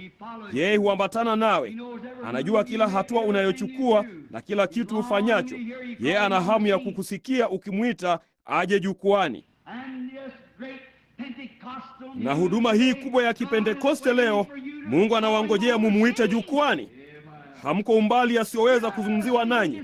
Ingawa tumekosea na kutenda dhambi na kumpa kisogo na kufanya mambo tusiyopaswa kufanya, lakini hata hivyo yeye yuko pamoja nasi. Kristo alisema angekuwa pamoja nasi. Biblia ilisema maji hayo yaliwafuata wana wa Israeli. Waliposhikwa na kiu, walijua maji hayo yalikuwa karibu. Sasa mambo haya yanadhibitiwa na kanuni. Mfumo wote wa Mungu umewekwa kwa kanuni. Sasa tutachukua, hebu tusimame kwa dakika moja. Hebu na tuuchukue ulimwengu. Unazunguka kila saa 24, unafanya mzunguko mkamilifu kabisa. Huo kamwe hatujaweza, pamoja na sayansi yetu yote, kuunda saa ya kudumisha majira kikamilifu. Kila baada ya kitambo kidogo, saa zilizo bora kuliko zote walizowahi kuunda katika mzunguko wa mwaka mmoja zitaongeza ama kupoteza dakika nyingi. Bali ulimwengu haushindwi kamwe, ila uko pale hasa kwenye sekunde. Ni mkamilifu sana. Hata wanasayansi leo, mamajusi wanaweza kukuambia katika miaka 20 tangu sasa ama miaka 50 tangu sasa, vile hasa jua na mwezi zitakavyopishana.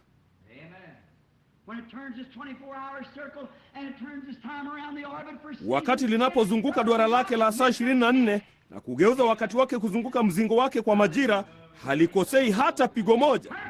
Haleluya! Ni kamilifu kwa sababu linaenda kulingana na kanuni ya Mungu. Wanajua ni lini hasa hayo maji yatakupwa kufikia barabara kwenye dakika, kwa kuwa wanajua ni wakati gani mwezi unaposhuka. Naye Mungu ameweka kila kitu kwenye utaratibu kwa kanuni fulani. Na wakati mwezi huo unaposhuka, maji yanakupwa pamoja nao. Mwezi huo unapotokeza, maji hapa yanajaa pamoja nao. Nao wanajua hakika kwa kupima wakati mwezi huo utakaposhuka. Wanaweza kuiweka kwenye kalenda ya shajara kwa miaka kadhaa kabla na kuwaambia mpaka dakika wakati maji hayo yatakapoanza kupwa. Hakika, kwa kuwa hivyo ndivyo mwezi unavyoondoka, kwa sababu umewekwa katika utaratibu wa kanuni za Mungu.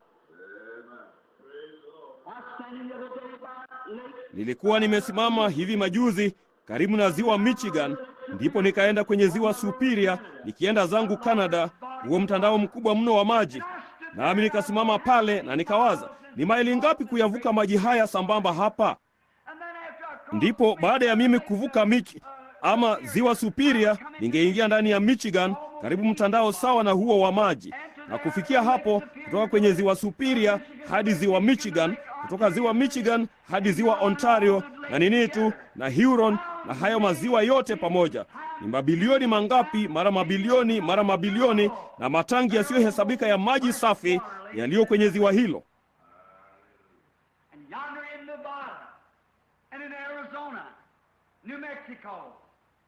Na huko Nevada na katika Arizona, New Mexico, California Mashariki, kuna mamilioni ya ekari za mashamba yaliyokauka, yanayoungua, ambayo yana rutuba sana kiasi kwamba kama maji hayo yangeweza kufika kwenye ardhi hiyo, taifa hili lingeweza kuulisha ulimwengu, pasiwepo watu wowote wenye njaa na wawe na mabaki ya kutupa baharini.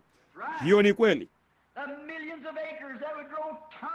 Mamilioni ya ekari ambazo zingekuza tani mara mamilioni ya tani za viazi na kabichi na maharagwe na saladi na figili na seleri na matango na kadhalika. Ardhi hiyo ingezikuza, inatamani tu ipate maji. Na haya hapa maji hapa juu, na huu hapa udongo hapa chini.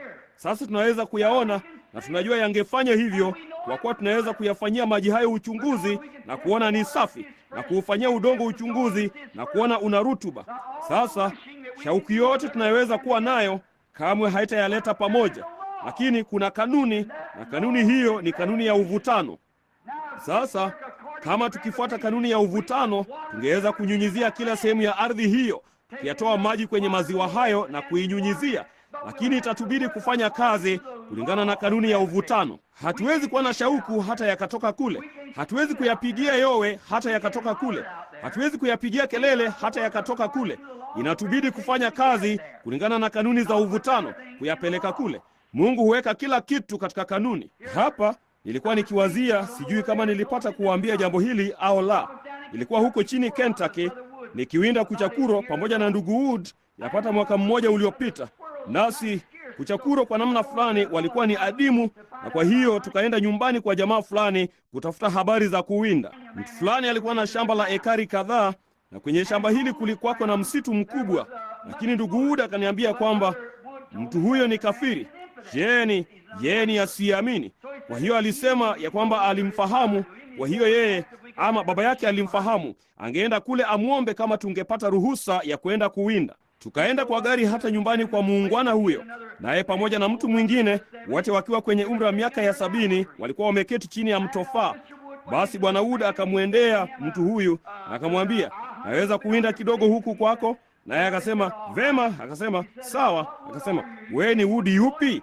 Wewe ni mvulana wa Jim Wood? Akasema, ndiyo. Akasema, vema, mzee Jim alikuwa ni mtu mnyofu na kadhalika. Akasema, unaweza kuwinda popote utakapo shambani mwangu. Nina ekari 100 kadhaa hapa, jihudumie. Shuka uende mabondeni popote utakapo, jisikie tu nyumbani. Niliketi kwenye gari kwa kuwa nilidhani mhubiri na kafiri hawataendana vizuri pamoja kama tulikuwa tunaenda kuomba fadhili za kafiri. Kwa hiyo basi, baada ya kitambo kidogo, ndugu Wood akasema, vema, sasa naweza kwenda pamoja na mchungaji wangu. Nafikiri ingekuwa ni sawa kwake kuja. Ndipo mzee huyo akageuka kwa fimbo yake na akasema, Wood, unataka kuniambia ya kwamba umejishusha sana hata inakubidi kuwa na mhubiri kokote uendako? Na kwa hiyo nikawazia, baada ya hayo ni afadhali nitoke kwenye gari. Kwa hiyo nikatoka kwenye gari na nikazungumza na mzee huyo muungwana kwa dakika chache, naye akanijulisha upesi sana ya kwamba hakuwa na haja sana na wahubiri, kwa sababu alidhani walikuwa wakizungumzia kitu ambacho hawakujua kitu juu yake. Akasema wanafokea tu kitu wasichojua lolote kukihusu. Vema, akasema mtu anapozungumza nami ninamtaka ajue analozungumzia. Sasa hiyo ni hekima nzuri, hiyo ni hekima nzuri. Akasema sasa kama mtu akizungumza nami, sitaki azungumzie kitu fulani kinginecho cha kudhania ambacho hajui chochote kukihusu. Ninamtaka azungumzie jambo ambalo anajua anachozungumzia. Vema, niliheshimu hilo katika mzee huyo muungwana, na kwa hiyo nikasema, vema, hakika hiyo ni kila mtu na maoni yake. Ndipo akasema kulikuwako na mhubiri mmoja aliyekuja hapa kwenye nchi hii miaka michache iliyopita, aliyekuwa na mkutano huko Acton.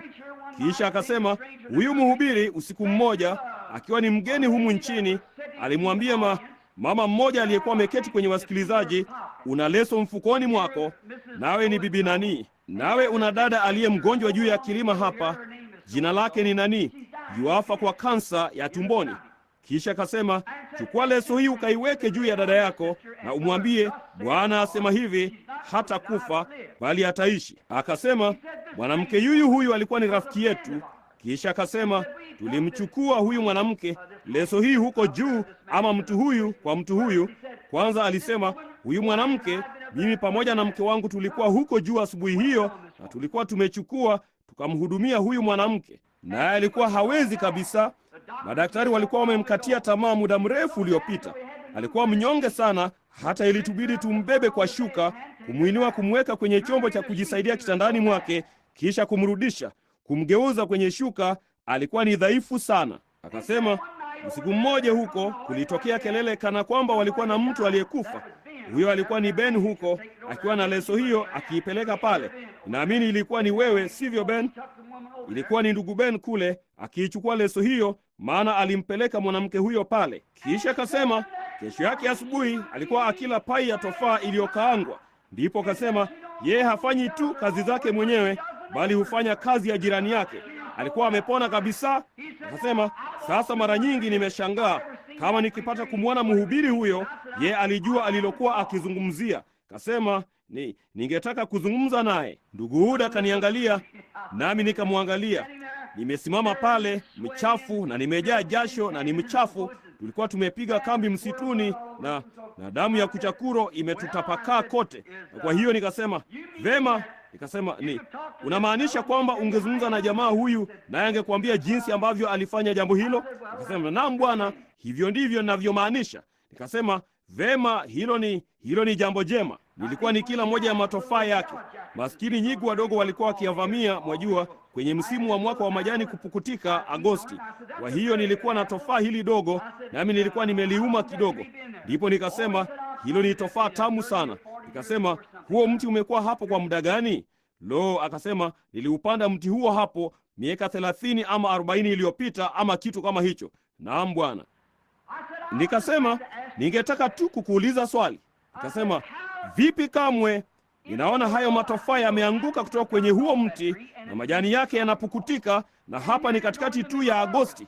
Kisha nikasema, hatujawa hata na kipindi cha baridi, wala hata hatujawa na barafu wala chochote kile, na hata hivyo majani yanapukutika kutoka kwenye huo mti. Mbona hivyo? Akasema, utomvu umeondoka mtini. Oh, nikasema, kwani ulienda wapi? Akasema, chini kwenye mizizi. Nami nikasema, basi utakaa muda gani huko chini? Akasema, mpaka majira ya kuchipua. Nami nikasema, basi utapanda juu tena na kuwaletea majani mapya kwa ajili ya kivuli, matofaa mapya ya kula. Akasema, hiyo ni kweli, kweli kabisa. Nikasema, vema, ninataka kukuuliza jambo fulani bwana. Unazungumza juu ya jamaa hawa ambao hawajui wanalozungumzia. Nikasema, je, ungeweza kunielezea ni akili gani inayoufanya huo utomvu kuondoka kwenye mti huo?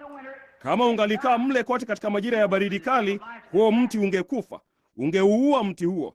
Chembe ya uhai iko kwenye utomvu huo. Kwa hiyo nikasema, ungeuua mti huo.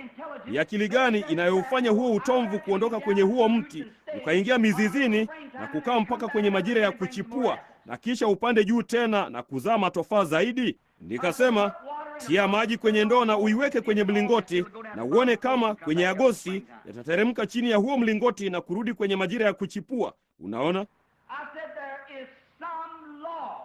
Nikasema, kuna kanuni fulani, kuna kanuni ya maumbile.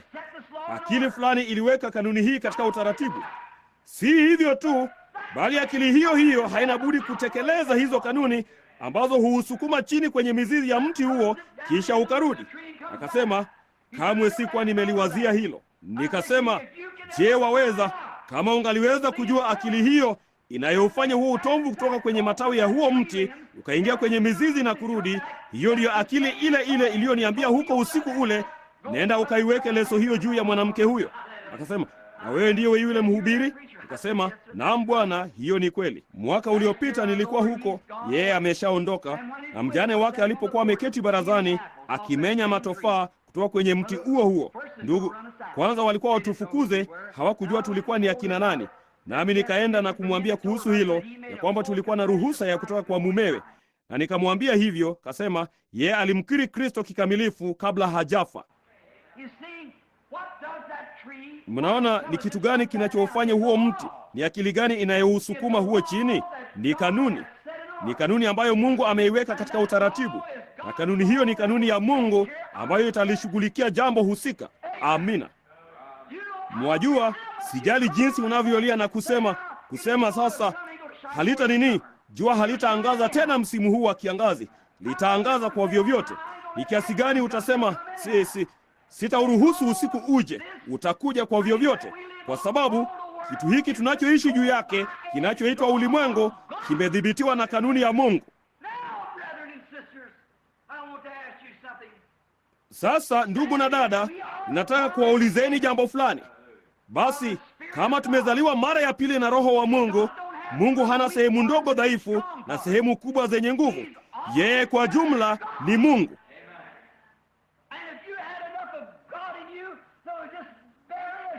Na kama ulikuwa na kiasi cha Mungu cha kutosha ndani yako, mpaka ilikuwa angalau tu ni kivuli, hizo ni nguvu za kutosha kuumba dunia mpya.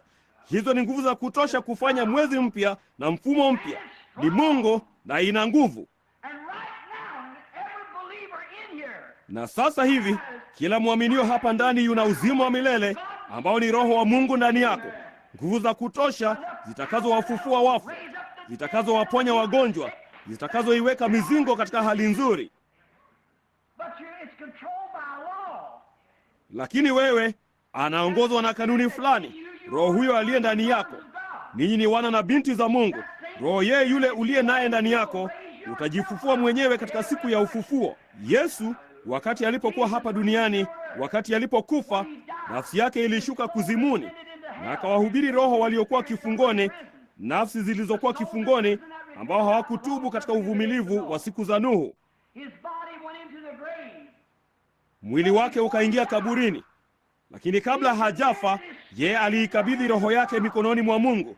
Roho yake ikaenda kwa Mungu, nafsi yake ikaenda kuzimuni, nao mwili wake ukaenda kaburini. Naye Yesu alizuiliwa asifufuke mpaka maandiko yaweze kutimia. Asingeweza kurudi kwa sababu ilimbidi kukaa kaburini siku 3 usiku na mchana.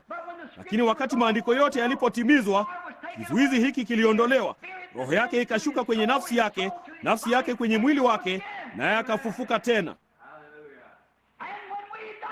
Nasi tunapokufa, nafsi zetu zitaenda chini ya madhabahu ya Mungu, ambapo nilipewa majaliwa ya kupaona asubuhi chache zilizopita, kama mjuavyo, katika ono ambapo Biblia inazungumza habari zake.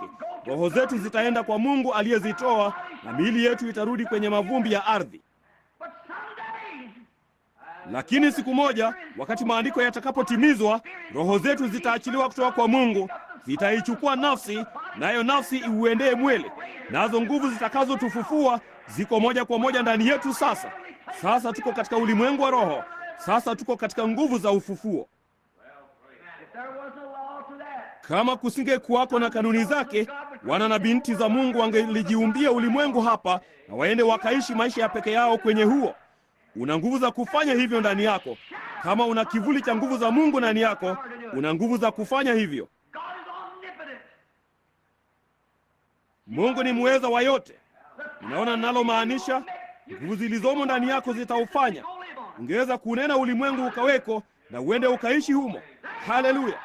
Haya basi, hizo ndizo nguvu zilizomo kanisani sasa, bali zinadhibitiwa na kanuni fulani.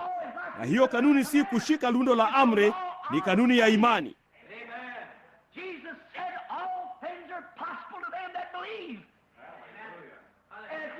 Yesu alisema mambo yote yanawezekana kwa hao waaminio.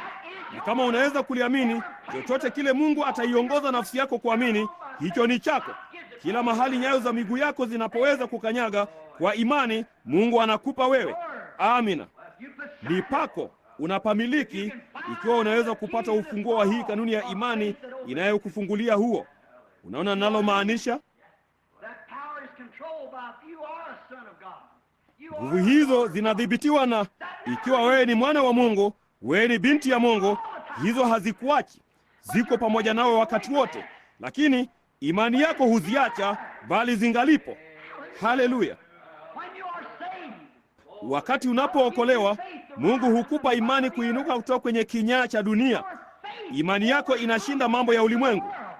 Imani yako ni nini?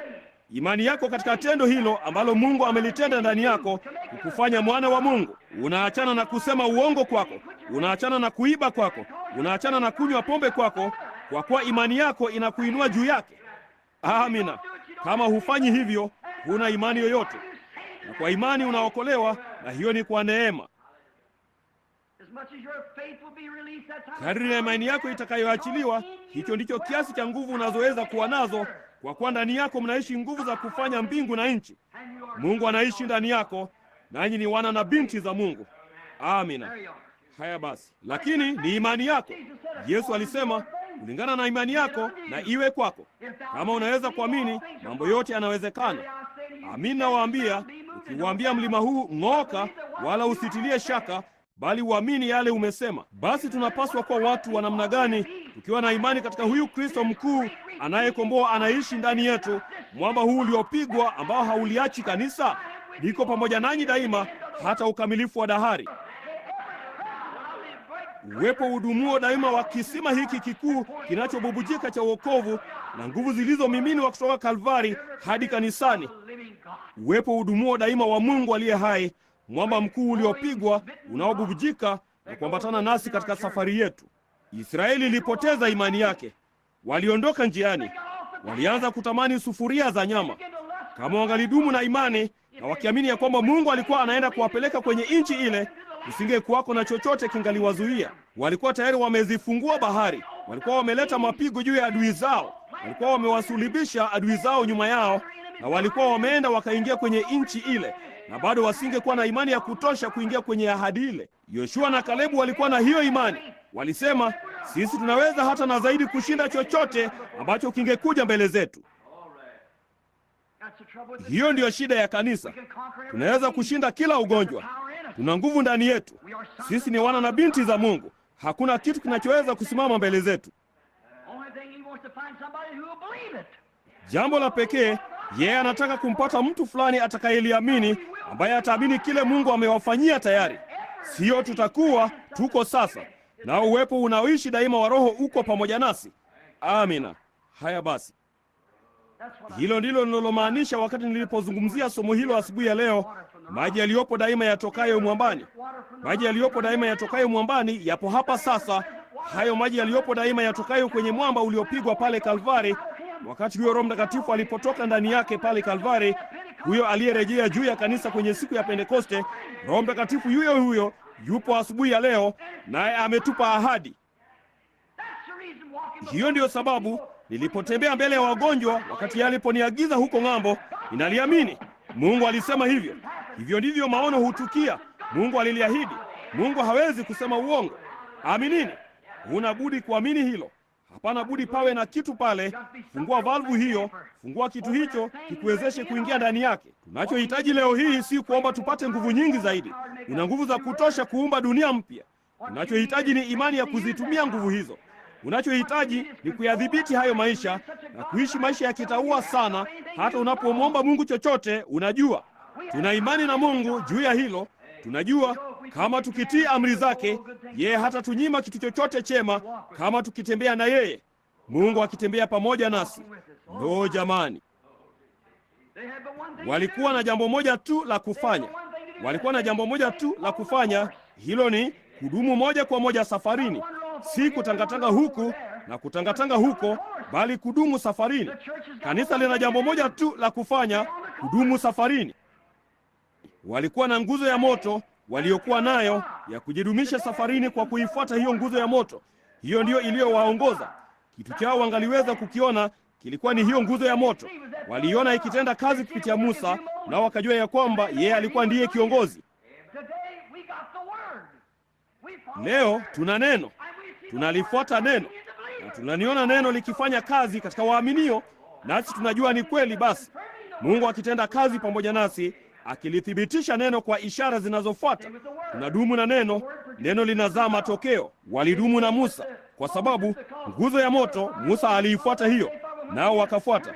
Walipoanza kugeuka dhidi ya Musa na kunung'unika dhidi ya Mungu na dhidi ya Musa, walianza kutangatanga upande mmoja na mwingine.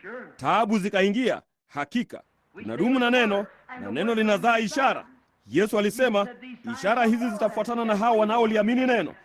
Unaona, linakaa pamoja na ukidumu na neno linazaa ishara. Lakini Musa, yeye alifanya nini? Walitangatanga. Nao wakafanya nini? Waliiacha njia, ndipo wakapoteza ruzuku yao ya maji. Nafikiri hilo ndilo kanisa limefanya leo hii. Limeondoka kwenye njia ya maandiko.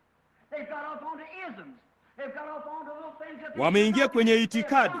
Wamepotea kwenye mambo madogo wasiopaswa kufanya. Walichukua mambo kama imani ya mitume. Unaipata wapi hiyo katika Biblia? Walichukua katekismo wanazosoma. Walichukua madhehebu badala ya tukio. Walichukua kupeana mikono badala ya tukio la kuzaliwa mara ya pili. Walichukua kunyunyizia badala ya ubatizo wa maji. Walichukua taratibu ovu, Baba, Mwana na Roho Mtakatifu, wakati hakuna kitu kama hicho katika Biblia. Biblia ilisema katika jina la Yesu Kristo. Kuna jambo moja tu la kufanya kama ukitaka maji yale yale. Rudi njiani tena.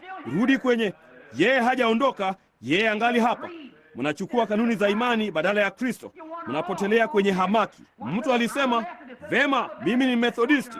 Huyo mwingine anasema, "Mimi ni Mbaptisti." Hiyo inaonyesha wewe si Mkristo. Basi sisi ni Wakristo. Sisi ni mali yake. Unasema, "Vema, kama mimi Mbaptisti."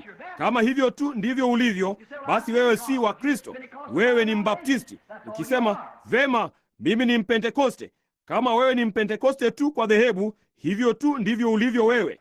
Lakini kama una tukio la Kipentekoste, nalo neno la Kipentekoste litazaa tukio la Kipentekoste, fuata jambo lile lile wale wanafunzi walilofuata.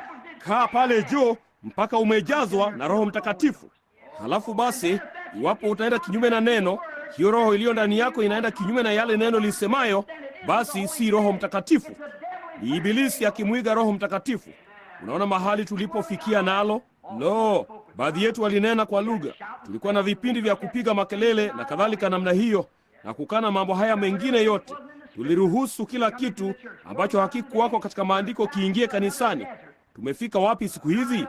Tumerudi kwenye jangwa lingine, dhehebu lililokauka kabisa. Tuliunda madhehebu na tukapoteza maji yetu.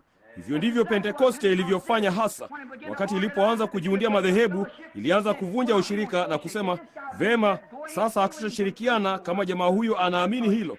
Endeleeni, dumuni pamoja naye mpaka atakapofikia neno la kweli, ujuzi wa kweli. Chochote kile kiacheni. Hata hivyo, endeleeni tu, iweni kama ndugu. Lakini lo, ilitubidi kujiundia dhehebu na kusema, vema, kwa kuwa wewe si wa umoja, kwa kuwa wewe si wa uwili ama wa utatu ama namna hii, hatutakuwa na ushirika na wewe.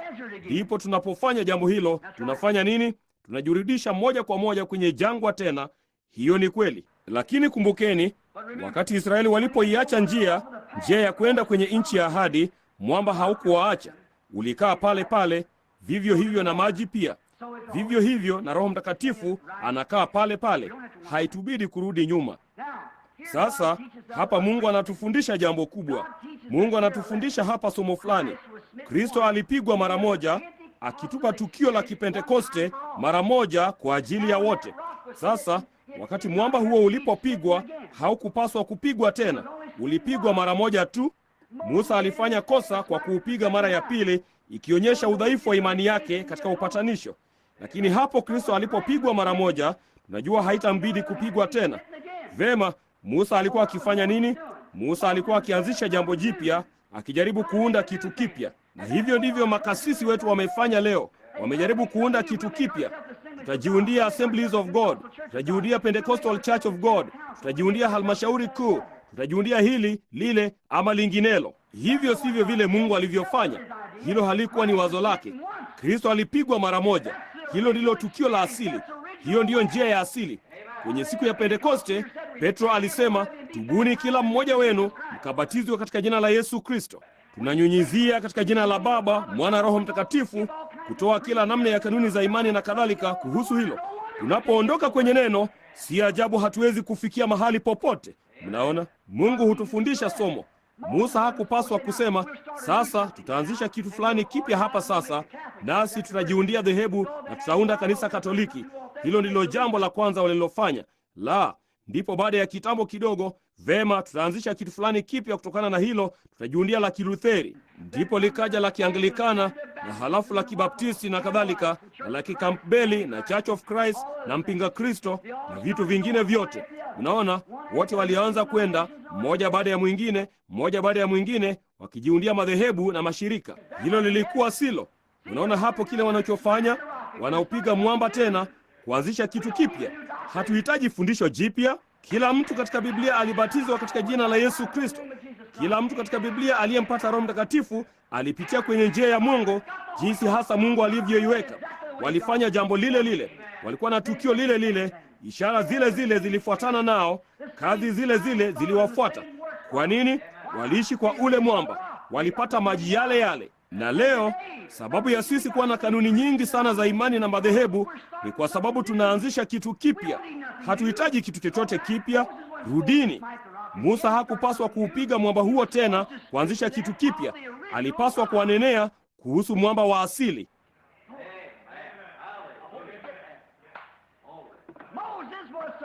No, ninatumaini mnalipata hilo. Musa alipaswa kunena kuhusu ule mwamba wa asili uliopigwa, si kujaribu kuupiga tena, sio kujaribu kuanzisha kitu kipya, bali kunena na kitu hicho cha zamani. Mungu nisaidie. Kama nikifa ombaomba mimbarani, nitanena juu ya mwamba wa asili. Nitanena juu ya tukio la asili. Nitanena juu ya maandiko ya asili yaliyowapa ubatizo wa Roho Mtakatifu. Tubuni kila mmoja wenu, mkabatizwe katika jina la Yesu Kristo kwa ondoleo la dhambi, nanyi mtapokea kipawa cha Roho Mtakatifu. Uwepo uliopo daima wa maji yanayobubujika kutoka kwenye mwamba ungali pamoja nasi. Utaleta jambo lile lile. Utaleta maono. Utaleta uponyaji. Utaleta unabii. Utaleta kila kitu walichofanya. Wakati Israeli waliponyoshwa katika maandiko tena na wakarudi njiani, walienda mpaka kwenye nchi ya ahadi, ila iliwachukua muda wa miaka 40. Pentekoste imekuwa karibu miaka 40 ama 50 wakizurura kote jangwani. Rudini kwenye mwamba. Unaonekana. Huu hapa umeandikwa papa hapa kwenye neno. Roho Mtakatifu yupo hapa akifanya jambo lile lile alilofanya daima. Kwa hiyo uwepo uliopo daima wa maji upo hapa. Rudini tu kwake. Rudini kwa yaliyotangulia ya asili. Ilikuwaje katika ya asili? Vema, walipeana mikono na mhubiri. Hakuna kitu kama hicho. Walibatizwa katika jina la Baba, Mwana, Roho Mtakatifu. Hakuna kitu kama hicho. Hakuna watu katika Biblia mahali popote ama nje ya muda wa miaka 300 nje ya Biblia aliyebatizwa katika jina la Baba, Mwana, Roho Mtakatifu. Hizo ni kanuni za imani ya Katoliki, si fundisho la Biblia. Mnaona? Walikuwa na Roho Mtakatifu. Ishara hizi zilifuatana na hao walioamini. Zitafanya jambo hilo tena leo. Mwamba huo ungali unaishi daima kama ulivyowahi kuwa. Mwamba huo uliopigwa. Hebu tusiseme, vema, sasa wewe njoo huku ukajiunge na kanisa letu la Kipentekoste, uingie kwenye milki zetu za Kipentekoste. La, wewe njoo huku ukajiunge na la Kibaptisti, ama la Kimethodisti, ama la Kipresbiteri, ama la Katoliki. Hicho ni kitu gani? Huko ni kuupiga mwamba mara nyingine tena, kujaribu kuanzisha kitu kipya. Waambie, tubuni mkabatizwe katika jina la Yesu Kristo kwa ondoleo la dhambi zao, na ishara hizi zitafuatana na hao waaminio.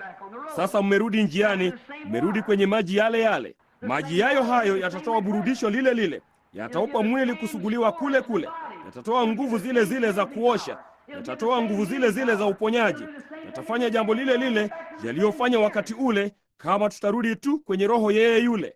Uhai uliomo kwenye mzabibu utazaa mizabibu. Kama ulizaa mwaka jana, utazaa kitu kile kile mwaka huu.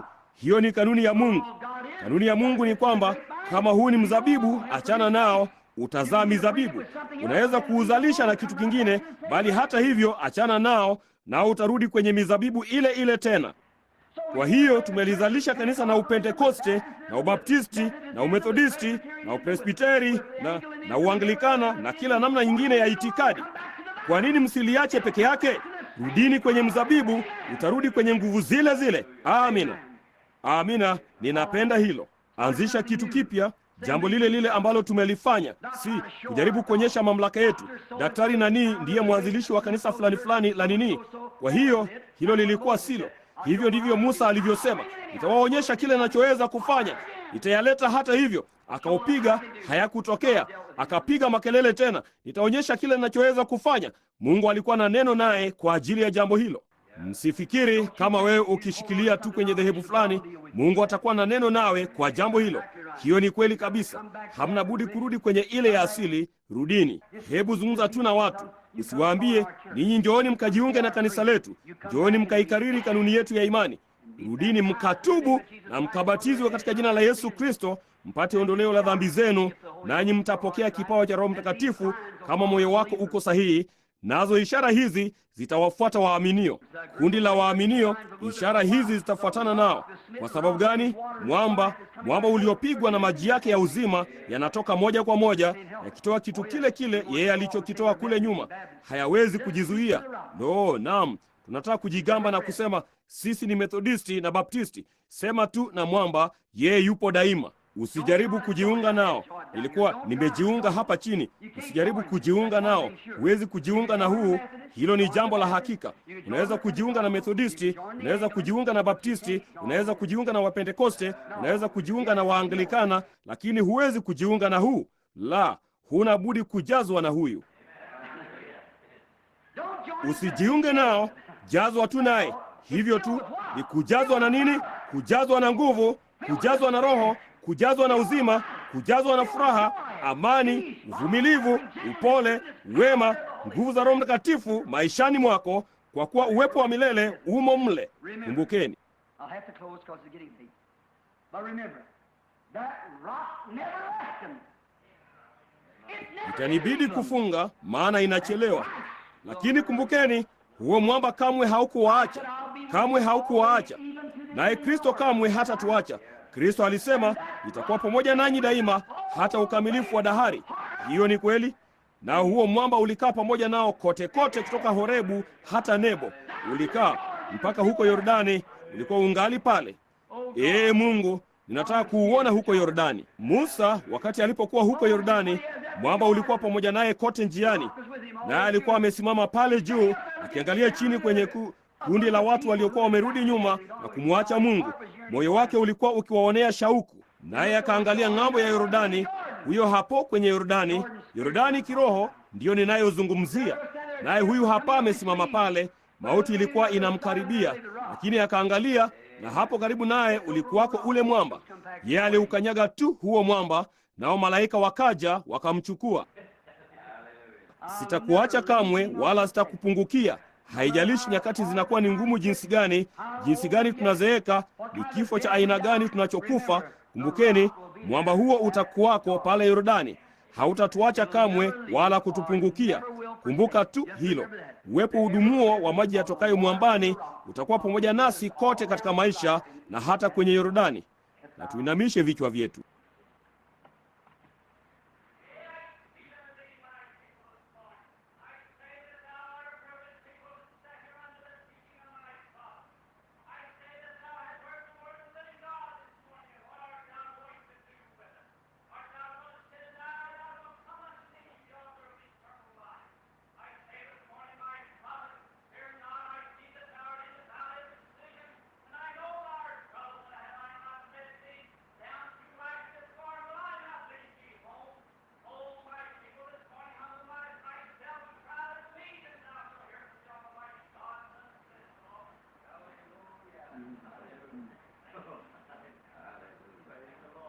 Wakati huyo Roho anapotembea miongoni mwetu, Roho wa Mungu akitembea miongoni mwetu, je, kungekuwako na wale hapa asubuhi ya leo wasiomjua Kristo? Na wewe huja ukaribia huo mwamba, hamko katika hali ya kuzungumza nao asubuhi ya leo, lakini unajua upo.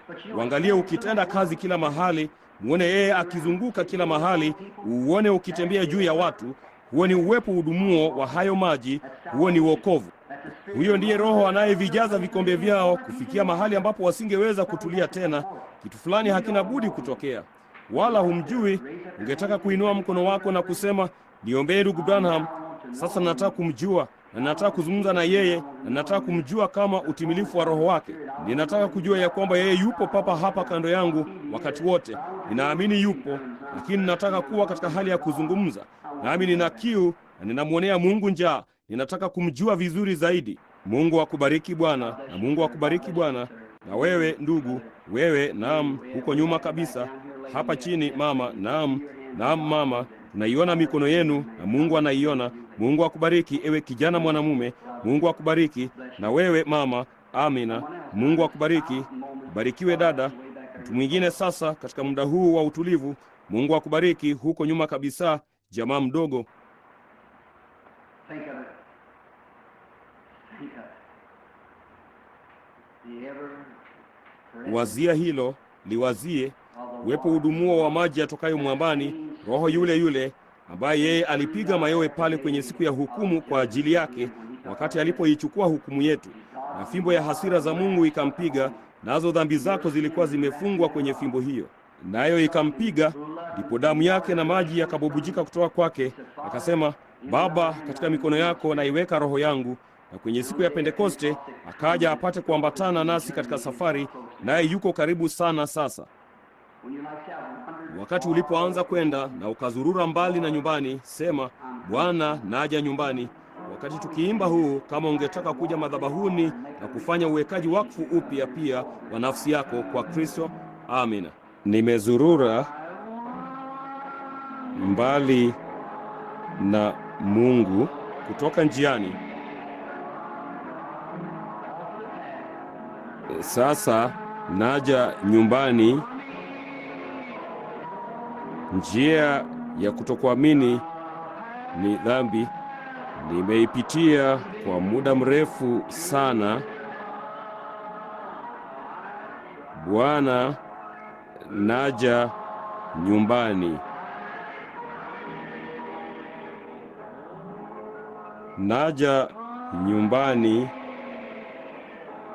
Naja nyumbani. Kamwe sitazurura tena. Ifungue kabisa mikono yako ya upendo. Sasa Bwana, naja nyumbani. Wavulana watatu wadogo ndio kwanza wajitokeze upesi sana, machozi machoni mwao, wanapiga magoti kando ya madhabahu. Hakika wamesamehewa. Walisamehewa hata kabla hawajaondoka vitini mwao, hapo maskini mioyo yao ilipofanya uamuzi. Walikuja tu mbele na kupiga magoti hapa, kuwafanya watu wajue hilo, kwamba wako upande wa nani asubuhi hii.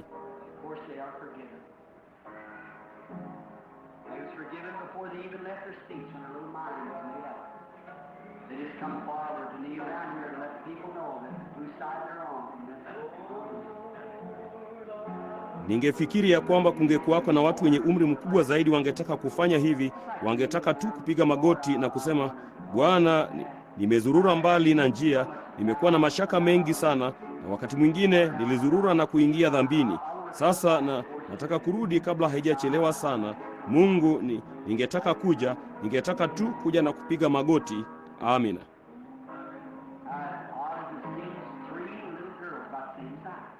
Sasa wasichana watatu wadogo wa Arthur Beam, karibu wamelingana kwa kimo, walipanda huku wakapiga magoti. Anayekuja mbele ni msichana mdogo ambaye ndio tu amempata ndugu mdogo mpya nyumbani. Hivi majuzi nilikuwa tu nimeketi, Bibi Uda kaja na kuniambia, akasema huyu dada alikuwa akienda hospitalini kujifungua mtoto. Roho Mtakatifu akasema, nenda ukawaambie atakuwa ni mvulana. Wakati alipozaliwa alikuwa ni mvulana mdogo. Inaonekana ni watoto asubuhi ya leo, jamaa hawa wadogo wanaotoka kwenye darasa dogo la dada Arnold, wakiyaweka maisha yao wakfu. Madhabahu yote kwenye mkono wangu wa kulia yamejaa watoto wadogo. Ningekuwa ni jambo jema kama tungeimba wimbo madhabahu kwa watu wengine, sivyo watu wazima. Sasa Bwana, naja nyumbani. Naja nyumbani. Naja nyumbani. Kamwe sitazurura tena.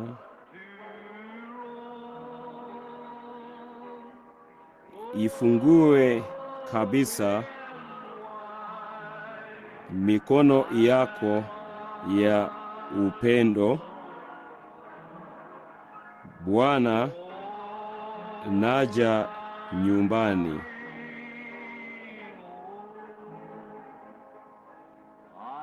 Nimechoshwa na dhambi na kutangatanga, Bwana.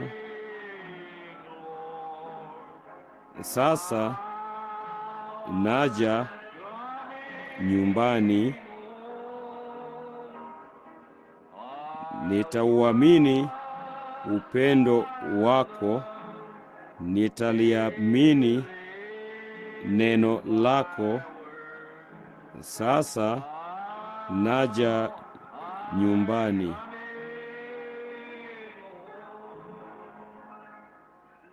Naja nyumbani. Naja nyumbani. Kamwe sitazurura tena. Ifungue kabisa mikono yako ya upendo. Sasa Bwana, naja nyumbani. Tuvinamishe vichwa vyetu kwa muda kidogo tu kwa ajili ya maombi, kwa ajili ya jamaa hawa wadogo.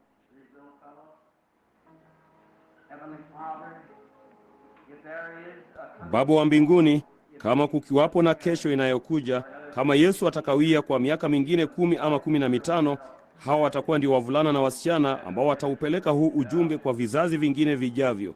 Sina shaka moyoni mwangu Bwana, ila kwamba siku zote za maisha yao watakumbuka wakija kwenye haya madhabahu. Nao ni maskini vito vidogo Bwana, mioyo yao michanga na ya kitoto imehukumiwa asubuhi ya leo, hata hawajausikia ujumbe wote, ndio tu watoke mle chumbani wakitoka kumsikia dada yetu Arnold akinena, wakaja kuyazunguka madhabahu hapa, wakiyatoa maisha yao madogo kwako. Sasa Baba, ndiyo kwanza nimalize kuzungumza ya kwamba ndani yetu mnakaa Roho Mtakatifu, naye huyu Roho Mtakatifu, imani pamoja na huyu Roho inafanya mambo yote. Nami ninaamini ya kwamba saa hii hasa unasamehe kila dhambi waliotenda. Nami ninakuomba wewe kwa imani yote iliyo moyoni mwangu ya kwamba utayadumisha maskini maisha yao kote safarini. Jalia kamwe wasitangatange kutoka kwa njia hiyo. Hili hakika ni jambo lisilo la kawaida. Roho alisema asubuhi ya leo tungeona jambo lisilo la kawaida. Mungu, kama umeacha kuwashughulikia hao wengine, wachukue watoto wadogo. Jinsi ambavyo asubuhi ya leo kwenye wito wa madhabahuni hakuna hata mtu mzima mmoja, bali kundi zima la watoto wadogo limekuja huku. Hata hivyo, ulikuwa ni ujumbe mkuu uliomgumu kueleweka hata kwa watu wazima, bali watoto hao walishika roho yake. Tunakushukuru kwa ajili yao Baba, na wakabidhi kwako kama mtumishi wako, kama tunu za mkutano huu, kwa tukikumbuka ya kwamba uwepo udumuo wa maji ya uzima utabubujika pamoja nao mradi wangali hai. Jalia wapate imani sasa katika yale yanayotendeka, kwamba Mungu aliyewavuta kutoka kitini na kuwatuma huku juu, jalia wawe na imani katika huyo Mungu siku zote za maisha yao. Jalia maskini roho zao ziletwe kwako katika siku ya kufa kwao, zirudishwe kwenye mwili wao kwenye siku ya ufufuo. Hao ni wako Baba, tunawakabidhi kwako kupitia jina la Yesu. Huku tumeinamisha vichwa vyetu, nitawauliza watoto hao wote madhabahuni wanaoamini ya kwamba Yesu ni mwokozi wako na ndiye aliyekuambia huko nyuma katika wasikilizaji uje hapa na kupiga magoti kuyazunguka haya madhabahu. Je, mnaamini ya kwamba Yesu anawapenda na ameisamehe dhambi yenu? Nawatakeni ninyi nyote msimame kwa miguu yenu na muangalie hapa nyuma kwenye wasikilizaji. Hivyo ndivyo unavyoweza kuwaambia watu ya kwamba unaamini ya kwamba Yesu anakuokoa. Sasa simameni kwa miguu yenu, hiyo ni sawa, na muangalie moja kwa moja huko nyuma kwenye wasikilizaji. Ninyi nyote wavulana wadogo na wasichana mnaompenda Yesu, simameni na muwageukie kusanyiko pale, kila mmoja wenu. Vipi kuhusu ninyi wasichana wadogo hapa mbele? Mnaamini? Mnampenda Yesu? Hawa wasichana wadogo hapa, je, mnampenda Yesu kwa moyo wenu wote? Mnampenda? Mnampenda? Unampenda kipenzi? Simameni hapa, acheni watu wajue ya kwamba mnampenda Yesu. Mungu awabariki. Sasa hebu tugeuke upande huu na tuwaimbie watu hawa kabla hatujaondoka. Yesu anipenda, hili najua, Biblia inaniambia hivyo. Unaona, hebu tuinue tu mikono yetu tunapouimba sasa. Vema, hebu tuuimbe. Yesu anipenda, hili najua, kwa kuwa Biblia huniambia hivyo. Watoto wadogo ni wake, wao ni wanyonge. Sasa huku mmeinua mikono yenu, wangapi humu ndani wanataka kuwapo? Naam, Yesu anipenda. Naam, Yesu anipenda. Naam, Yesu anipenda. Biblia inaniambia hivyo. Sasa ninyi nyote fuatisheni nyuma yangu. Ninaamini Yesu Kristo ni mwana wa Mungu. Leo hii ninamkubali kama mwokozi wangu binafsi. Tangu leo na kuendelea nitampenda na kumtumikia. Amina.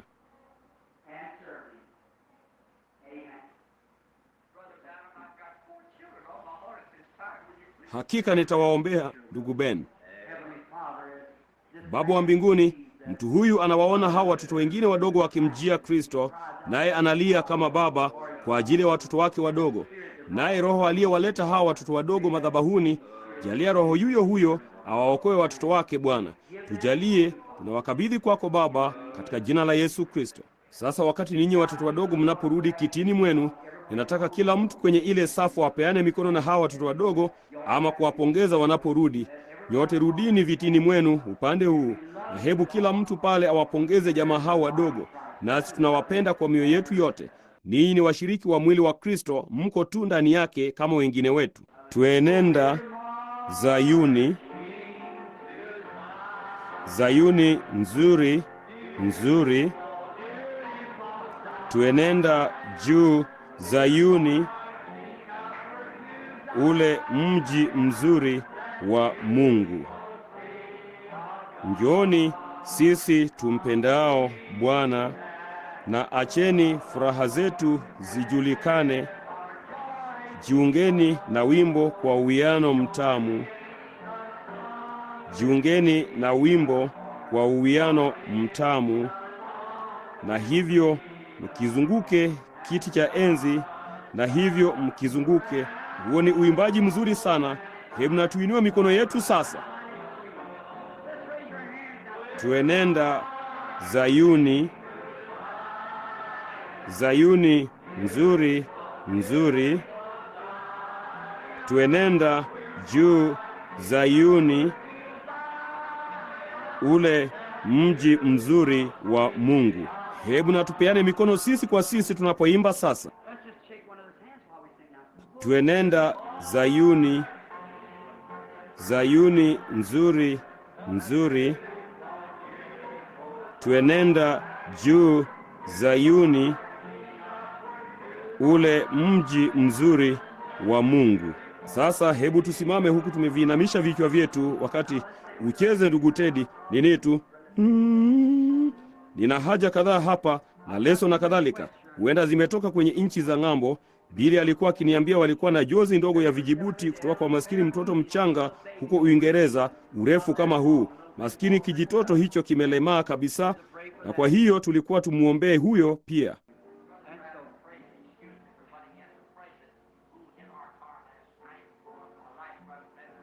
Na kwa hiyo, amina ndugu Ben, hakika nitafanya hivyo.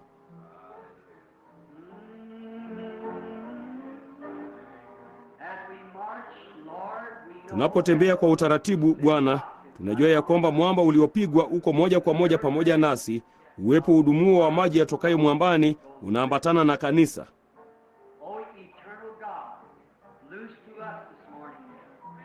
Mungu wa milele, tufungulie asubuhi ya leo imani katika Mungu huyu aliye pamoja nasi. Ninajua utatufungulia kadri tu tunavyoweza kupata fadhili kwako, kwamba unaweza kutuamini, na hiyo kama ukitupa hiyo kwa wingi, huenda tukaitumia vibaya Bwana, bali tukipata neema kwako, jalia itendeke. Ndugu yetu alisema ya kwamba mtu fulani aliligonga gari lake. Mungu, tunajua mtu huyu hana pesa kufanya mambo haya. Ninaomba ya kwamba utamfanya mtu huyo ajihisi ana hatia ama chochote kile, aweze kutubu kwa kufanya jambo hili, aje aseme, ndugu, nitalitengeneza gari lako, nililigonga. Msaidie ndugu Ben na wapendwa wake. Hizi hapa zilizowekwa mkononi mwangu ni leso na haja. Tuna imani katika huyo Mungu. Musa alikuwa na imani katika Mungu huyo, naye akaivuka bahari. Danieli alikuwa na imani katika huyo Mungu, naye akatolewa kwenye tundu la simba. Shadraki, Mishaeli na Abednego walikuwa na imani katika yeye, nao wakauzima moto. Paulo alikuwa na imani katika yeye, ndipo siku moja wakati ibada zilipokuwa ngumu sana, naye Paulo asingeweza kumfikia kila mtu, yeye alichukua tu leso akasema, ninaamini ya kwamba Mungu yu pamoja nami. Akaiweka mikono yake juu ya leso hizo na nguo, nao pepo wachafu wakawatoka watu hao, na maradhi na magonjwa yakawaacha. Na Mungu, nina imani katika Mungu yuyo huyo. Jalia pepo mchafu aondoke, maradhi, magonjwa, mateso, jalia yaondoke Bwana. Wewe ndiwe Mungu, yeye yule aliyenena nami huko chini kwenye ile nguzo ya moto, huko chini mtoni. Wewe ndiye ambaye picha yako uliopigwa pamoja nami imetundikwa hapa ukutani. Uko pamoja nasi Bwana. Wewe upo daima, nguzo ile ile ya moto. Nasi tumeyafurahia maji yatokayo mwambani kila siku tunapoungana katika roho. Basi wewe upo hapa. Tuna imani nawe Bwana. Tuna imani kwako.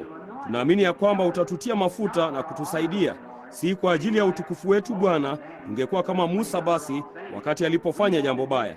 Tunataka kufanya jambo la kukusaidia wewe Bwana. Hilo ndilo kusudi la moyo wetu, kukusaidia wewe. Kama tunaweza kufanya hivyo, wewe tuonyeshe Baba lolote unalotutaka tufanye. Na sasa juu ya tendo la imani na ya hukumu maradhi ambayo leso hizi zinayawakilisha na haja hizi yatawaondokea watu hawa. Ninajua utafanya hivyo Bwana. Ninaamini hilo moyoni mwangu ya kwamba utalitimiza. Yaponye maradhi yote miongoni mwetu asubuhi ya leo. Waokoe hao walioinua mikono yao, waliosema wangependa kuja kwenye mwamba wapate maji. Mungu, hebu waone kiu sana leo. Jalia kuwe na maisha yaliyokolea chumvi kwao mpaka itawafanya kumwonea Kristo kiu. Tujalie kuwa pamoja nasi usiku wa leo Baba. Mungu, jalia nitafute kujua kupitia haja hizi kile kilicho mioyoni mwa watu hawa. Kama hamna kitu moyoni mwao, basi Bwana, naomba unipe kitu cha kuihubiria mioyo yao usiku wa leo.